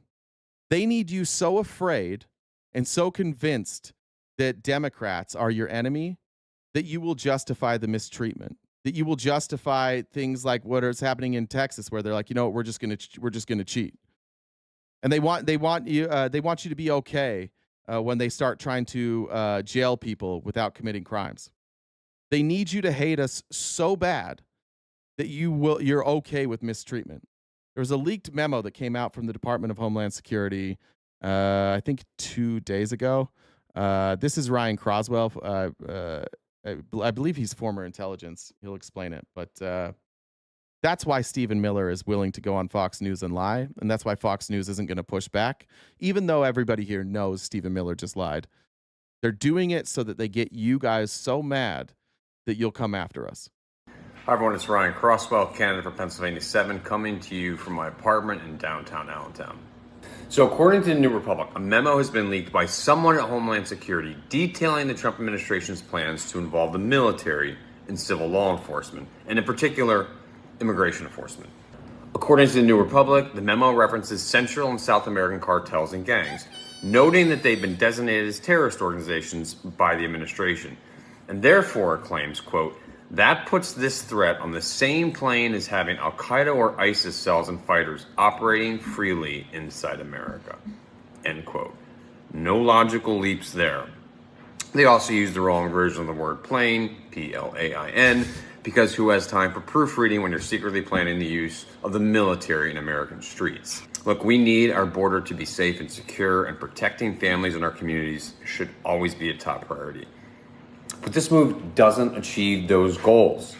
It's an unprecedented step towards reassigning our military to domestic law enforcement that makes us more vulnerable to foreign threats. And the pretext for this is laughable. The memo claims that the immigration problem is so bad, it's like we have the people responsible for 9/11 and other terrorist attacks, ISIS and Al-Qaeda, roaming free in our streets. Okay, that's the part that's important. So the DHS memo has said that they're going to put military in the streets, and they're saying that they're going to do that to take care of these gangs and these violent illegal immigrants. Trump administration. And for Republicans, you're going to take that on face value. And that's maybe the problem here, is that you still believe that this isn't an actual like fascist takeover. This is not an authoritarian takeover. I'm going to try and provide like the evidence that we have. This is the difficult part, and I'm going to just admit here that what I'm about to do is conspiracy, and I hope that I'm wrong. And anybody in the chat who's saying what I'm doing now is conspiracy theory, 100% true. What I'm about to say, I'm going to present the facts, but the conclusions that I draw are going to be only the conclusions from my own brain, and those conclusions are going to be biased. They're going to be biased by my disdain for Donald Trump. They're going to be biased by me reading Project 2025. They're going to be biased by me understanding, or at least reading the works of people like Curtis Yarvin and the ideas from Christian nationalists on the right. And all I would say is you don't have to buy what I'm saying, but if you have a better explanation for what's happening, I would love to hear it. So we know that we're going to have military in the streets, and they say that they're going to do. They're just going to go and they're going to go after illegal immigrants. But we also know that Trump has said that we're going to allow ICE to do police work, so they can defend themselves if they need to by any means necessary. And then this morning, the first person I saw report this was Krasenstein, but now it's been reported everywhere. On the government website, somehow, they removed part of Section 8, all of Section 9, and Section 10 of Article 1. Those three sections cover exactly what would stand in the way of these federal agents doing what I'm afraid they might do, which is take control of the cities. Those sections cover due process, which again is something that the courts have ruled multiple times against the Trump administration, that they refuse to give people due process. It covers habeas corpus, and it covers the limitations of states' rights. Now, the states have rights to police their own cities, so removing those would mean like, oh yeah, that's the federal government. Now is in charge. Of course, habeas corpus, which Kristi Noem doesn't know what it means, and covering due process. Could be a coincidence, maybe not. But it's weird that it comes on the heels of them saying that they're going to flood the streets with federal agents, and Trump saying that the federal agents can act as police officers. And now we're just weirdly deleting things off the website. If you want me to believe that this was an accident, that there was like a glitch, and the only 3 sections that got removed are the 3 sections that cover exactly the parts of the Constitution that Trump is violating.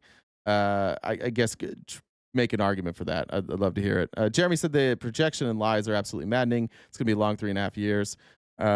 Thank you, 6 Cents Amelia. Lisa said, who else just realized he called us a democracy? I don't know if that was me or them. We are a democracy, but form of democracy. And Brick said, congrats on not pooping your pants yet, like Trump does every day. Facts. Jamie, thank you very much. Terry, thanks for joining the Dollar Train along with Caitlin. And I think I got Brianna's. Let me see if there's any other ones here from Jen. Chelsea said, we love you, Jay, despite what the crash outs on YouTube say. You may have made real change and you're making a difference. Thank you. Miss any of those other ones? I think I got them. All right. I haven't, let's see. Let me update the goal so that I can just push through this the rest of the way. Hey. There was a message for Wes's super chat that didn't get attached. So they said conservatives might concede that it was not a coup, but it is calling it a failed coup valid since seizing power didn't happen. What should it be called instead? What, the January 6th, or is he talking about the? I'm guessing. Yeah. Read it. Like that. Read it again. Conservatives might concede that it was not a coup, but is calling it a failed coup valid since seizing power didn't happen. What would it be called instead? If we're talking about January 6th, yeah, it'd be a failed coup because seizing power didn't happen. Yeah. That's what I'd call it. Yeah. Okay. Perfect. Let me update this. I do have a semi-hard cutoff. Semi-hard cutoff today. That's going to get clipped. It sucks. All right. We'll keep going here. One of the things that was mentioned earlier today is that Project, maybe it was yesterday, that Project 2025 was made up and we just used it to lie to people. Just so we're clear, Project 2025 does not propose routine military policing, but it does contemplate using presidential emergency powers and the Insurrection Act to deploy military forces for law enforcement purposes within the U.S. under specific scenarios. This is a sharp break from historical practice with major implications for civil liberties and traditional separation between military and functions. This is part of Project 2025. That's when it becomes more alarming. This isn't a reaction to something that's happening in real time. They wrote Project 2025 in 2023. So they just knew this would happen in 2023. And Russ Vought just happens to be the author and he just happens to be OMB.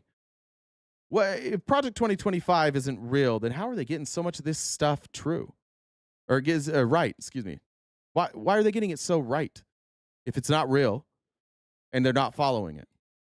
Project 2025 is authoritarianism. It is an attempt to create a Christian oligarchy, or probably not monarchy. Let's call it an oligarchy. That's what Project 2025 was, and they're doing it.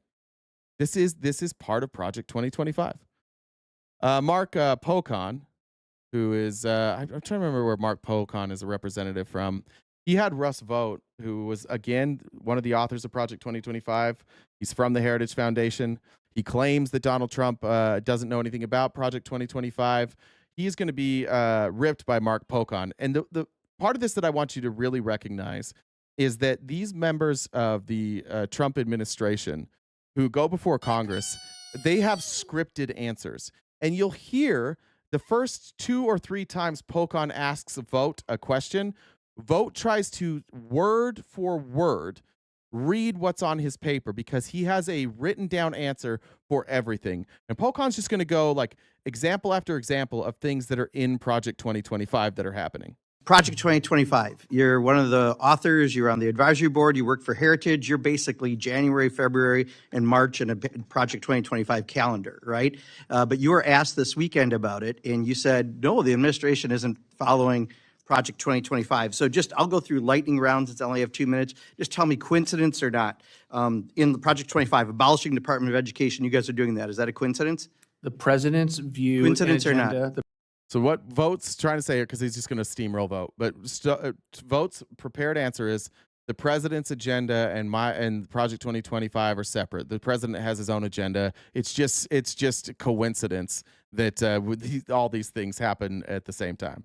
And you said, no, the administration isn't following Project 2025. So I'll go through lightning rounds since I only have 2 minutes. Just tell me coincidence or not. In the Project 25, abolishing Department of Education, you guys are doing that. Is that a coincidence? The president's view, coincidence and or agenda, not? The president's coincidence or not? That's all you got to ask. Agenda okay, I'll go through the followed. rest. Any diversity, equity, and inclusion? The president's agenda is Shifting being followed. FEMA costs to the states. The Targeting president designs PBS his and the agenda. National Public Radio. President Freezing designs. federal assistance. Restricting gender-affirming care. Revoking security clearances. Stripping civil servants of employment protections, reinstating service members who refuse COVID-19 vaccines, banning transgender people from the military, a hiring freeze, withdrawing from the World Health Organization, sending active duty troops to the southern border, limiting refugee admissions, rescinding temporary protected status designations, capping indirect costs for university-based research, requiring disclosures of foreign gifts to universities, apparently not planes to presidents, asserting the president's power to remove federal officials, and targeting NOAA. Were those all just coincidences that they happened to be in Project 25 and they were just in the back pocket of the president since November? Yeah, just a coincidence. Like, how dumb do you have to believe? How dumb do you have to be? I think like 70% of Project 2025 is completed at this point. And the scariest part about Project 2025, and you may remember this, and it was Russ Vogt that said it on when he was being recorded without knowing. He said, Project 2025 is just the first step. It's a 4-part plan, and that's step 1. We're not going to show you the other parts. Project 2025 is just the part that we're going to tell you about. We're not going to tell you about part 2, 3, and 4. I know what Russ Vogt wants. You all know what Russ Vogt wants. He wants Christian nationalism. He wants the church to rule. That's what Andrew Wilson wants. There is a not insignificant amount of people in this country who want to end democracy as we know it. And they're openly bragging about it. They're openly saying, like, fuck are you going to do about it? We have this base of fucking idiots who say that they're freedom-loving patriots. And they will do anything we tell them to do. And they will defend anything we tell them to defend. They are so goddamn stupid that they won't even recognize that we are stripping away their rights to have a voice, because we will have them so upset at trans people and LGBTQ people, and we'll have them so worked up about immigrants that they won't even know what's going on. In fact, they'll be so obsessed with trans people and immigrants that every time they hear you talk about something that we're doing, anytime they hear you talking about our agenda being completed, these dipshits will say things like, oh, what do you want to do? Have open borders in men and women's sports? And every day you guys confirm that they were right, that they know exactly how to play you. They just get you pissed off about shit that doesn't matter. Let's be honest about this. Not one fucking person in this room. There's over 1,000 people watching right now. Not one of you has been hurt by a trans person. Doesn't affect your life one fucking bit, and yet you talk about it incessantly. Most of you have never had an issue with an immigrant. In fact, if you just look at the data, you are far more likely to be hurt by a white conservative man than you are to be hurt by an immigrant. If we got rid of all the white conservative men in this country, the crime rate would plummet. If we replaced all of the white conservative men with immigrants in this country, the crime rate would plummet. But they have you so worked up and so convinced that the biggest threat to you somehow is trans people and immigrants, that when we bring up actual news, when we bring up actual attacks on democracy, you freak the fuck out and you go immediately to the things that you're enraged about. Every time. They know how to play you. They've been conditioning you for years. That's why I know what your responses are every fucking time. I grew up in a cult. I know how you get conditioned. You are all pre-programmed. You all say the exact same things every time. Every fucking time you say the exact same things. What none of you are going to address is the fact that Project 2025 is real. It was always real. We were dead fucking right about that. And all of your leaders lied to you. All of them said, oh, it's made up. It's not a real thing. Oh, we have nothing to do with this. The guy who fucking wrote it in Project 2025, part of it was that he would be the OMB director. What's his job? What does that say right there? It says OMB director. The plan hinged on this guy being the OMB director. And here he is. And you're still going to be like, oh, no, it's not real. No, this is totally like, this is actually what we voted for. No, it's not. You didn't read it. You all told us it wasn't real. For those of you who aren't rich Christians, you're in for a treat. This is Larry Summers pointing out what we all know is that this is the most corrupt administration probably in the history of this country. This makes Watergate look like a walk in the park. And what we had going for us in Watergate, and what our country had going for us in Watergate, is that there wasn't like a multi-decade war calling everybody who reported about conservatives fake news. But it is what they tried. When Richard Nixon was caught initially, when the guys were caught breaking into Watergate, and then they found out that Richard Nixon had recordings, Richard Nixon said, that's fake. This is the media. This is the socialist communist media who wants to destroy our country, lying to you. I didn't record it, fucking anything. And the recordings came out. Like, oh, I guess those communist leftists were right about it, weren't they? It was a smear. It's always a smear. It's what Trump does. Trump lied about everything to you guys. When Trump lost, the very first thing Trump did as a actual politician, in the very first primary that the Republicans held where Trump was involved, at the end of that primary, he went out on stage and he said, they stole it. Ted Cruz cheated. The Republicans cheated, so Ted Cruz would win this primary. That's the first thing he did. And he hasn't stopped lying to you since, and it's been proven over and over again. Did they cheat? No, they didn't cheat. Then when Trump was like, I didn't have Russians come to Trump Tower and meet with my son, and then they did. And then Trump's like, I didn't pay Stormy Daniels any money. She's lying. Oh, I guess I did pay her money. Never mind. I didn't, but what was the other lady's name that he paid money to that he also lied about? I can't remember her name now. No, nobody in my administration, in my campaign worked with Russia, and then they did. Nah, I didn't try and get dirt in exchange for congressionally appropriated funds from Ukraine, and then he did. Nobody requested troops on January 6th, and then they did. Nancy Pelosi she's the one that didn't call in the troops on January 6th, but she couldn't. He could have. He was the only one that could, and he didn't. Oh, the election was stolen. Nah, it wasn't. He's just conditioned you year after year after year. You guys all believe lies. Here's Larry Summers. The BLS commissioner goes. Yeah, Karen McDougal. Thank you. Goes in the category of shocking but not surprising. Yeah, I mean, this is way beyond anything that Richard Nixon ever did. I'm surprised that other officials have not responded by resigning themselves, as took place when Richard Nixon fired people lawlessly. This is a preposterous charge. These numbers are put together by teams of literally hundreds of people following detailed procedures that are in manuals. There's no conceivable way that the head of the BLS could have manipulated this number. Do you guys see the people here that are attacking the source? When you can't attack the substance, you attack the source. That's what Trump always tells you. Don't believe the fake news media. Don't believe them.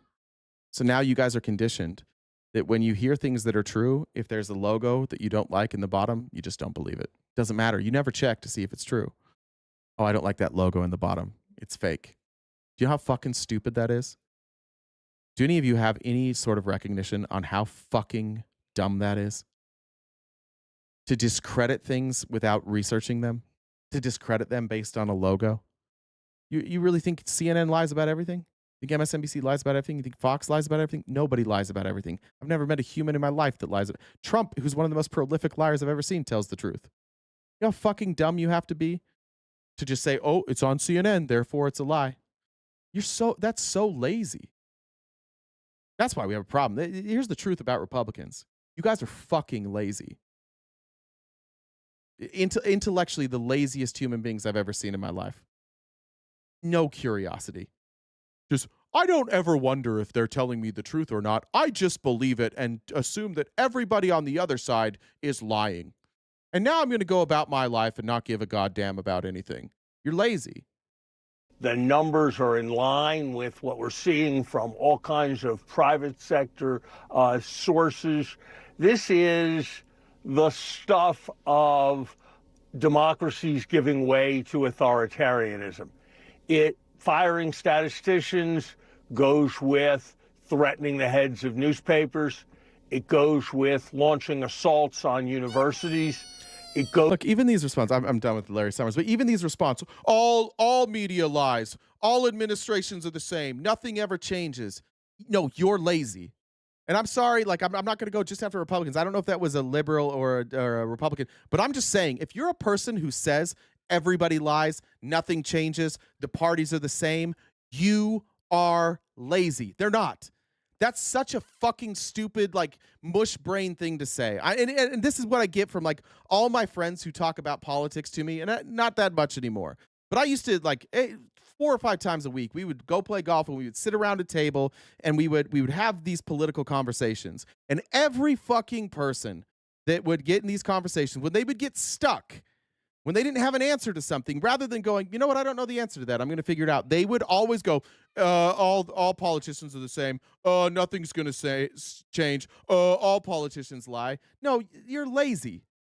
It is remarkably stupid to say that the Democratic Party and the Republican Party is the same. That's what lazy people with too much confidence say. And if you find yourself saying that, you're just lazy. No two organizations are the same. No two people are the same. To say everybody's the same, so fuck it, I'm not going to look into this, you're lazy. And you can admit that. Maybe you don't care, and it's okay to not care. It's okay to not care about every little thing. But people in America, we are so arrogant. We can't say that. We have a real hard time saying, I don't know, let me look into it. Or I don't know, maybe I'm wrong. But this type of shit is why we're where we are. Because we looked at Kamala Harris and we looked at Trump, and there were a lot of people who said, yeah, they're basically the same, but, like, I think that Republicans are going to cut my taxes. They were not the same. Now, maybe you preferred Trump, maybe you preferred Harris, but for the people that were like, oh, they're basically exactly the same. What? In what world were they the same? They're not. They might, some of the outcomes, like, for a lot of people, it seems like the outcomes don't change much, but that's not a byproduct of the fact that the parties are the same. That's a byproduct of the fact that we have 2 different parties and you have to negotiate in order for bills to pass. So there's give and take all the time. So yeah, when a bipartisan bill passes, that doesn't mean that both sides agreed. That means they found common ground. And too often, we want to be the people that are like we can't have common ground at all, and that's where we're at now. We hate each other so much that we can't do, like, bipartisan legislation. It's almost impossible because we've decided somehow that everybody's the same, but also one side's evil and the other isn't. I don't believe that. I get criticism for this, for having Republican friends and Republican families. People ask me, like, how I deal with it. I deal with it because the reality is I think almost all of you are good. I don't care what side of the aisle on. I think almost all of you are good. And I think that most of us, we have our opinions. And sometimes when we can't convince somebody else of our opinion, we think, oh, they must be dumb. And sometimes they are dumb and sometimes they're not. But I do believe that people inherently want to be good and don't want to be evil, and they don't understand the impact of some of the things that they do or say, and that includes myself. And I'm not perfect in this. When I say everybody, I mean everybody. I'm not preaching saying, like, be like me, because I do this all the time. You guys know how often I call Republicans stupid. It's a blanket statement, but the reality is, like, I don't think everybody's stupid.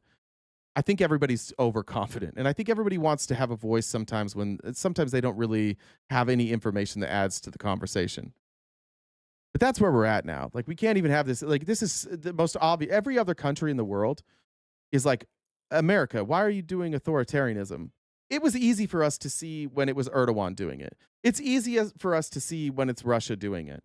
It's always easy for us to identify other countries who are authoritarian, but when it happens under our nose, we don't want to admit it, especially if it's our party that's in charge. It's hard to say, like, oh, that's authoritarian. We're in the thick of it and we're tied up in it. But this is obvious. Legitimately, this is on Fox News. They're calling Trump the chosen one. This is crazy. They now want you to, now Tim Scott's trying to sell a book, and this book is about Christianity. But that's what we're doing now. We're at the stage, Republicans are at the stage where they're going on and not supporting his policies blindly. We're now at the stage that, like, you can't even question his policies because God chose him. When ordinary people stand up and respond to the call of God, extraordinary things happen. Think about President Trump. 2 assassination attempts. No. We must. One assassination attempt. I don't know why we keep saying 2. There was no attempt on the second one. It was thwarted long before there was an attempt. Just so we're 1, but still. Believe Daniel 2 talks about he chooses the leaders. We must believe that there is something unique and specific that God wants to accomplish, and he chooses the people. They have to say yes, of course. Free will still matters. But there's no way you can look at the last 2 years of this country's history and not come to one conclusion. God is still at work in America, and he's not finished. That's great. And God said, fuck that firefighter. I know that this guy's out here with his family to see Donald Trump speak, and I know that I'm an all-powerful God, so I could take that little bullet and I could deflect it up into the sky, or I could deflect it into a post, or I could deflect it so that it rips through a sign. But instead, I'm just going to move it a little bit past Trump's ear, and I'm going to take out a fireman. That's the stage we're at. We're the stage now that a first responder, somebody with actual courage, was enjoying a Trump rally with his family, who were all there supporting Trump, and God said, "Fuck that guy. I gotta keep Trump." And I have to kill somebody. I can't move the bullet and have nobody die. So I've got to rip this family's dad away to protect Trump. That's what we're doing on Fox News now. Don't question him because God saved him and killed that fireman. You know why they have to do this? Because there's no fucking explanation for what he's doing. Nobody can explain why this guy is lying about everything. So we're now at the point of the authoritarian takeover where you're not allowed to question it anymore. Because God said that he chooses the leaders, so shut the fuck up and let God do what he's going to do.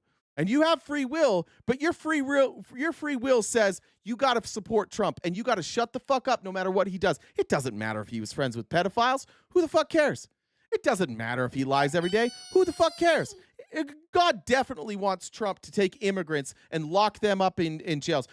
God definitely wants Trump sending people out to rip families apart because one thing I know about God from the Bible is that he respects a strong border. He respects immigration laws. Don't tell me Jesus respected laws. Jesus went in where they were collecting taxes and turned over the tables and told them all to go fuck themselves. Don't tell me that Jesus gave a shit about that. That's the stage that we're at. This is that says news. That says news. No pushback. Nobody on Fox goes, "Hey, why'd they kill the fireman?" Yeah. No, just ignore everything he's doing because this is God's plan. That's crazy.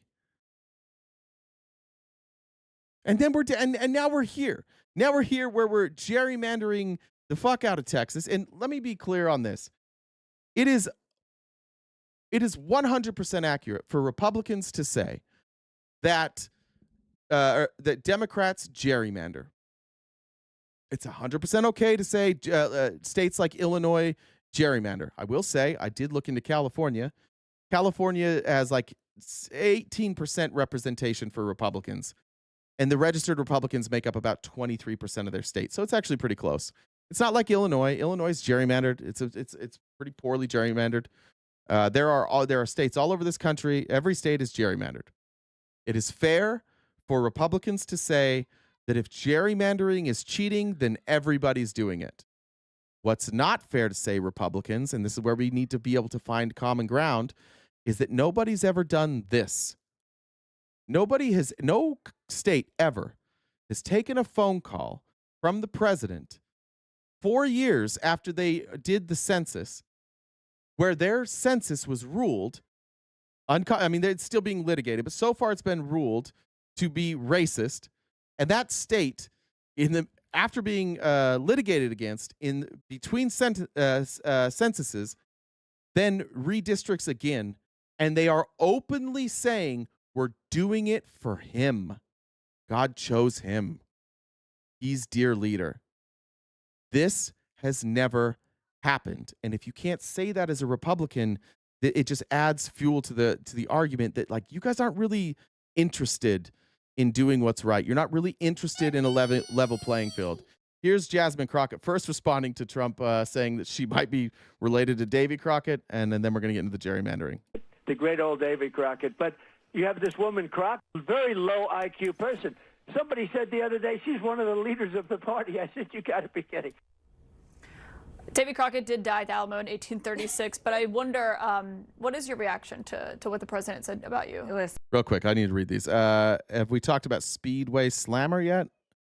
I don't know what that is, so no. Empty Clock said, Jay, you wear your heart on your sleeve. Thank you for today. You give us hope. Thanks. Yeah, I do.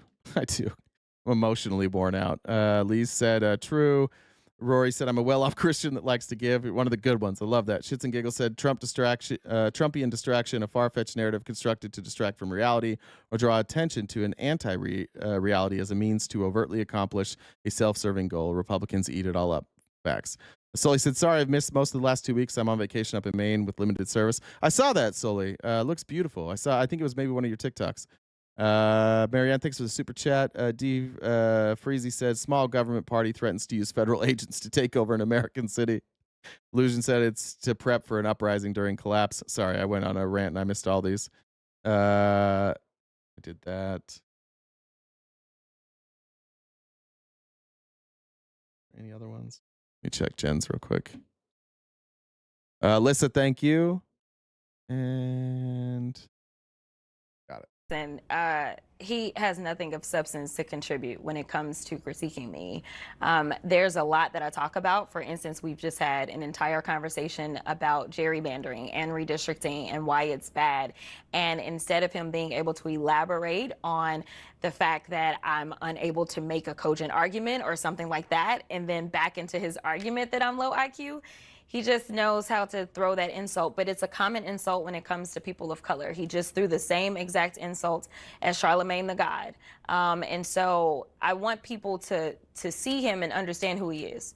This is a person that has a problem with people of color, period. I don't care how many black MAGA out there with their hats. I want to be clear, when we look at who it is that he's kicking out of this country as people of color, when we look at who he always disrespects and says that they are low IQ, even though when you look at his cabinet, this has to be the most incompetent cabinet we have ever had in the history of this country. When we're talking about people that literally have the ability to drop bombs or order that bombs be dropped or make recommendations that bombs be dropped, and they literally don't know how to get the signal chat right. So we're talking about low IQ individuals, but so long as they say that this guy is their guy, and usually if they work for a certain news network, that's the only qualification that's necessary. I've got news for the president. I am not going anywhere. No matter how many squiggly lines they draw in the state of Texas, I will be back and I will be on his behind and making sure the real accountability that the American people are demanding, whether they're Democrats, Republicans, or independents,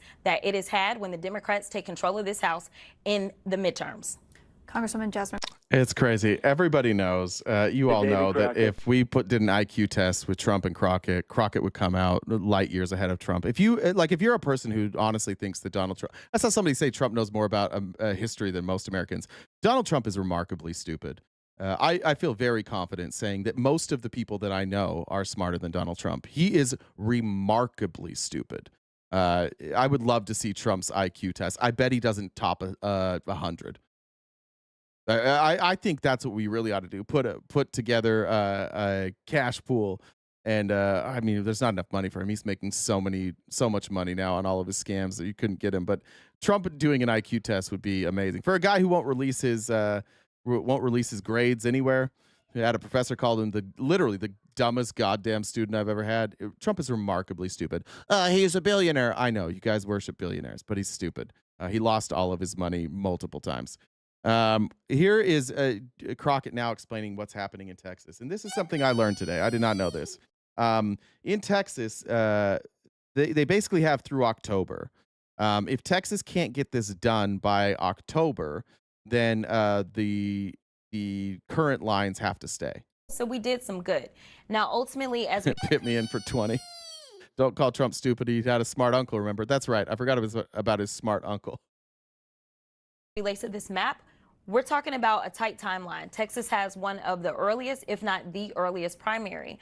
I actually have to file for re-election starting in November. So I believe the timeline is that we have to know our lines by maybe October. So the time is ticking, and it's ticking away really fast. That is why you see the Attorney General as well as the governor getting very aggressive, because you can't just change the lines and you can't change the primary without the Democrats being there and providing a quorum. So it kind of depends. And there are two chambers. And over 20 years ago, or approximately 20 years ago, when there was a break in the quorum, it was the Senate. They technically have the numbers right now in the Texas Senate to also break quorum. So maybe we can stretch this out to October. I think that's their plan. Drago said, "You're so lost, man. I'll pray for you." I appreciate that, Drago. While you're praying, will you ask God why he killed that firefighter? Can you just ask God why he killed that firefighter? Why did somebody have to die to protect Trump? Why couldn't we just have the bullet miss? Just out of curiosity. Just ask him. Come back. Let me know what he says. Here's Peter Ducey. Now, here's what Republicans are running with, and they take their cue from Trump. I want to point something out.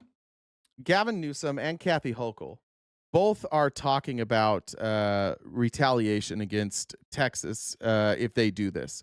And what both of them have said is that they are going to put in a trigger. So if Texas gerrymanders, then they will gerrymander. So you do need to remember this, that the only way that these states are going to gerrymander the way that Texas is, where they're just going to basically eliminate as many Republicans as they can, the only way they're going to do that is if Texas gerrymanders out these 5 seats. So it's in both instances, it's a trigger legislation, meaning the legislation doesn't go into effect unless Texas does this. So now, knowing that, this dipshit, this is going to work for Republicans. What he wants to do is he wants everybody to think that he's just doing this in response to Democrats. He doesn't want you to remember that Republicans are doing this and they didn't really know. They didn't really think that New York and California were going to do this too. If Texas redrawing their congressional map would get you 5 safe red seats, means that California, New York, Illinois, and Maryland are all going to redraw their maps to add safe. Well, they'll do it anyway. Is it worth it? Yeah, they'll do it anyway. Why? If we stop over there, they would have done it anyway. Look. So then why are they putting in a trigger? By the way, gerrymandering, I don't know if you just got here, Alan. I said at the start of this that everybody gerrymanders, Democrats and Republicans. I even pointed out Illinois, one of the worst states when it comes to gerrymandering. So I appreciate that. We're on the same page. We're good. Everybody gerrymanders. I agree. But back to Trump. How's he going to say that? How's he going to say they were going to do it anyways? The only way they'll do it, they're putting in a mechanism. So the only chance they have to do this is if Texas does it first. When I say, like, the irony of this guy calling anybody else low IQ is bananas to me, especially when, like, where does he do best? At the lowest IQ. The dumber you are, the less educated you are. And by the way, education and IQ, they're the same. The more educated you are, the better you do on an IQ test. It's not like it's not common sense like you guys think. It's not a measure of like your brain's capacity to solve problems necessarily. A lot of the IQ depends on your education. So, ironically, the lowest IQ places in this country are the most pro-Trump places in this country. And Trump gives them hope. They're like, "Oh, well, if he says it, then I must be high. They must be dumb." Talk about Jasmine Crockett. She's literally like, she's a successful attorney. She ran for Congress. Like, she's very educated. She's very intelligent. And they're like, well, I don't understand her, so she must be dumb. No, bitch, it's you. You're the dumb one. A lot of these states, I watched this morning as Democrats are complaining, and they're complaining from states where they've done it, like in Illinois, like in Massachusetts. No state has ever done it. No state has ever, 4 years after, that I know of, somebody correct me if I'm wrong, 4 years after a census, after they've had their current census challenged in court where they lost, then redraw lines to make them more favorable to Republicans. I've never heard of that happening. If anybody has an example of that, let me know. I watched this lunatic, Pocahontas. She's a total lunatic. I don't know what she's on. She's all jumping up and down like I've never seen anything like it, talking about supporting the communist mayor. And he's not a socialist. He's a communist, okay? This is not a socialist, man. This is a communist. If you look at... If Texas redraws... First of all, I know I have to explain this. Like, we got a bunch of low IQ Republicans in here. No, you don't have to go to school to be educated, right? Education isn't just school. You can be educated without going to school. And two, I didn't say IQ doesn't mean anything. I said it's a measure of your education. It's a measure of your accumulation of knowledge, right? And your ability to process information. Right. So, but it's not just like the smartest person has the highest IQ. There are lots of people with high IQs who are basically they can't function in society. They're able to process information, but they can't apply that information in a way that that is beneficial to them. So I just think that IQ is not that important. Drawing their congressional map would get you 5 safe red seats. Means that California, New York, Illinois, and Maryland are all going to redraw their maps to add safe. Well, they'll do it anyway. Is it worth it? Yeah, they'll do it anyway. Why? If we stop over there. Sorry, I already played that. Sorry, I got distracted. It was a confusing phone call. I was surprised to get that phone call. All right. Here is Texas State Representative Brian Harrison just saying the quiet part out loud. And I'm going to say this, too, to be fair to the Republicans. Members of my side of the aisle in this chat have said we should just gerrymander it anyways. Fuck Republicans. I don't agree with that. I want everybody's voice to have the most weight that it can. I'm against gerrymandering by all states. However, if one side is going to gerrymander to cheat, the other side's going to do it. They're both going to cheat. I don't like gerrymandering. I think that it should be done away with. Democrats actually tried to end gerrymandering in 2021, and every Republican voted against it. It does benefit, well, I don't know that it benefits Republicans more than Democrats, but Republicans would be fucked without it. If we get rid of gerrymandering, Democrats are still in a good position. Republicans are in trouble if we get rid of gerrymandering. That's why they want to keep it. But now they're just saying the quiet part out loud. Like, we just don't think Democrats should have a voice. Time we redraw these maps, these Democrats need to be punished. This is what the voters that I work for in Texas want, and it's what I'm fighting for. So if that's what you're saying, we have President Trump who just got the big, beautiful bill passed. He's kept the promise on his mass deportation efforts. You say this is what patriotic Americans want. If that is the case, why do you need to redraw the maps to do it? Can you not just sell what the president and your party has done over the last 2 years to win the midterm? Now, here's what all these folks are doing, because now he's just giving it away. Like, yeah, I don't like Democrats. They shouldn't have a voice. So we're going to take away democracy. Remember, they're gerrymandering Jasmine Crockett. Like, the people in Texas voted for Jasmine Crockett in that district to represent her, and they just took her district away. Like, yeah, you guys don't get a voice. And now he's going to be pushed on that. Well, look, if you think that Texas is such a red state, just let the people vote. You can't answer that question. So now we're going to deflect. Efforts. You say this is what patriotic Americans want. If that is the case, why do you need to redraw the maps to do it? Can you not just sell what the president and your party has done over the last 2 years to win the midterm? Did you ask Governor Pritzker that question when he drew? I didn't talk to Governor Pritzker. No, I want to know this. I didn't talk to Governor anybody Pritzker. On your show ask Governor Pritzker to defend his map when he gerrymandered his map? If we had Governor Pritzker on the show, we would. Governors don't gerrymander. This whataboutism doesn't make any fucking sense. The governor doesn't draw the lines. Even this guy doesn't want to defend the fact that he just said Democrats in Texas don't deserve any representation. We're going to take it away. Why don't you just let the ideas win? Well, why didn't you ask Pritzker? First of all, because he didn't do that. The state did, but the governors don't draw the lines. So why would you ask that to Pritzker? See, they don't want to defend any position. He knows what he just said. Tell me about this, patriotic Americans. Tell me about your patriotism some more. He just said, I don't like Democrats. They don't deserve a voice. I don't like democracy. I only like democracy when it benefits me. And I think everybody who disagrees with me should not have a voice anymore. So fuck them. Why don't you let the ideas win? Well, I didn't. You talked to J.B. Pritzker. By the way, I just saw an interview this morning of J.B. Pritzker, and he was asked that question. He is being asked that question. Ask him that, Representative, but we're talking to you today, so I'm asking. No, but why he did his redraw map the 2 years if you ago. Can't He did his sell map 2 your years ago. Hang on. ideas. Do you know what percentage of a Republican vote goes on in Illinois? What percentage statewide? I don't have that number off the top of my head. I can tell you, don't have much 45%. time, though, so 45%. Do you know what percentage of the congressional delegation is Republicans under his map? I don't, sir. I'm not talking about Illinois politics. I'm asking you about Texas politics.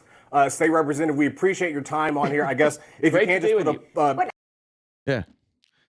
If you have a good position, you don't have to deflect. You don't have to do whataboutism. And that's always. If you find yourself doing a whataboutism, chances are you just don't have a good position. Now, he's referring to Trump getting 43% of the vote in Illinois. Let's see, what percentage of registered voters in Illinois are Republican? Let's see. I would doubt it was 43%. I think it's going to be lower than that. I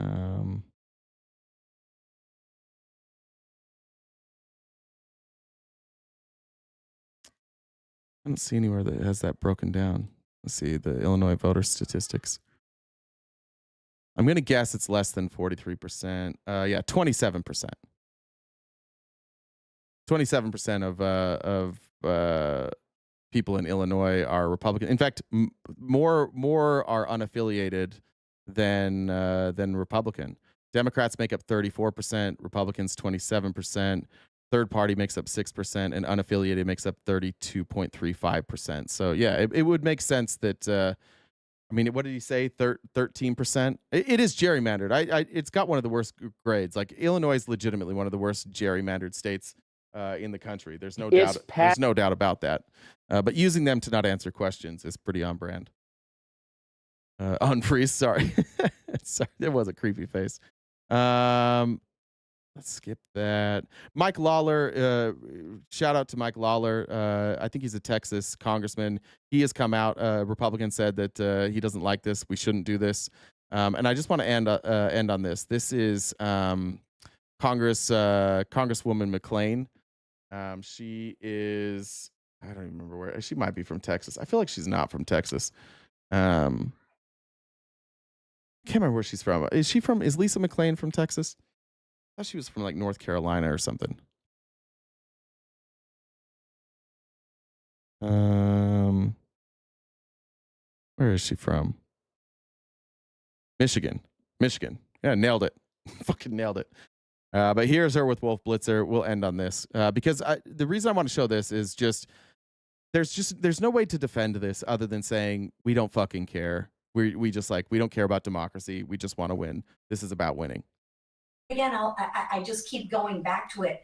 We didn't make the rules of the game. We're just, for the first time in a long time, playing by the rules of the game. And but people the aren't rules used of the to that, game, and they're very uncomfortable. Congresswoman, with all due respect, the rules of the game always traditionally have been after a census. Every 10 years, there's a new census in the United States. That's when you can redraw the districts based on where the populations have evolved to. This is a new deal now. In the middle will be, there's no decade new census now. They're just doing it now, Republicans. I don't think the Democrats have actually done it in advance so many years ahead of a new census. Yeah, I wish you'd put up the Illinois map. They've all been told. As soon as you get a question you don't like, bring up Illinois. Isn't that weird? Every one of them.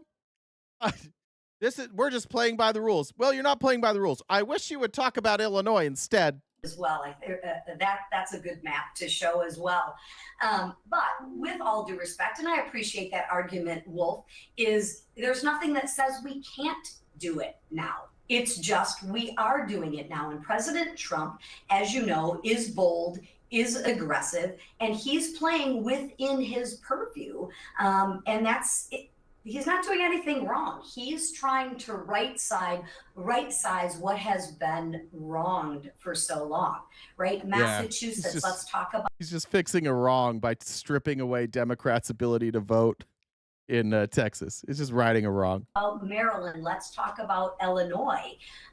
He's bold, he's aggressive, and he is going to fight for the Republican Party. That's his job, and that's exactly what he's doing. That's not his job. His job is to lead the country. In fact, his job explicitly has nothing to do with the Republican Party. When you take that oath of office, which is you committing to do your job, has nothing to do with your party. In fact, it says the exact opposite. It says that you should be loyal to the Constitution, which, by the way, the Constitution has been amended. Gerrymandering's allowed. And you also have the ability to leave as a quorum, like in the Texas State Senate. The Texas State Senate, as a way to avoid this exact thing, has made quorums necessary, and it allows you to not have a quorum so you can leave. All of this stuff is constitutional, except the part where they're doing it in between census. And this idea that Republicans are just telling you out loud, Donald Trump doesn't give a fuck about America. He's here for the Republicans. That's his job. That's how they view it. They view this job for Donald Trump as, I was elected by Republicans to work for Republicans. No, he wasn't. He's elected to be the president of the United States and work for the American people, just like every member of Congress. If you win a Republican seat, you don't work for the Republicans. You still work for your district. You have Democrats in your district who are paying you. You work for them also, and you should be forced to hear what they have to say also. We have completely fucked this up. We've completely fucked up democracy. And by the way, for you Republicans, for the love of God, stop saying it's not a democracy and it's a constitutional republic. That's like saying it's not an apple, it's a Fuji. Yeah. That's a type of apple. The constitutional republic is a type of democracy. Democracy can be in different forms. Stop. Like this is the low IQ shit we're talking about. You heard somebody say something once. You're real fucking confident in this. Google it. Google is a constitutional republic, a form of democracy, and you'll find out that that was a dumb thing for you to say. All right. I'm emotionally spent on the day. Let me catch up on comments and then I'll get out of here. Hey, Howdy says $20 train choo choo. Frankie said thanks, y'all. I read that from Kristen. Check here. Don't know, Jen. Let me check the update. Christy said I hate this timeline. I get that all? All right, we were close. I'm cutting it a little short today. We didn't hit the goal day. First time in a while we haven't hit the goal, and that's all right. We're going to make it. But I appreciate everybody being here today. Thanks for putting up with my hysterical emotions today. It was a rough morning. I hope it's better tomorrow. But even the Republicans that are here that engage in the chat, I appreciate you guys being here. All those who have supported us for the last few years. Thanks for being here. As a reminder, I did check in with the Rob Noor debate. I do think I have it possibly is going to be this coming Monday. So make sure that you are a paid subscriber either on Twitch, TikTok, or YouTube, and we will be streaming that debate live on YouTube and in the Discord. That way you don't have to hang out on Raging Tomatoes YouTube. If you don't know how to do that, you can contact one of our mods, but there's memberships available on all three of those. If you're not subscribed to the channel, there's also free subscriptions. Make sure you have your notifications on, so when we do go live or we post new videos, you're alerted there. If you're not a member of the Discord, I highly recommend it. If you'd like an invite to the Discord, message any of our mods. They can get you in there. That's free. We post all the links for every show in the Discord. So and that includes the things like the documents that I've highlighted.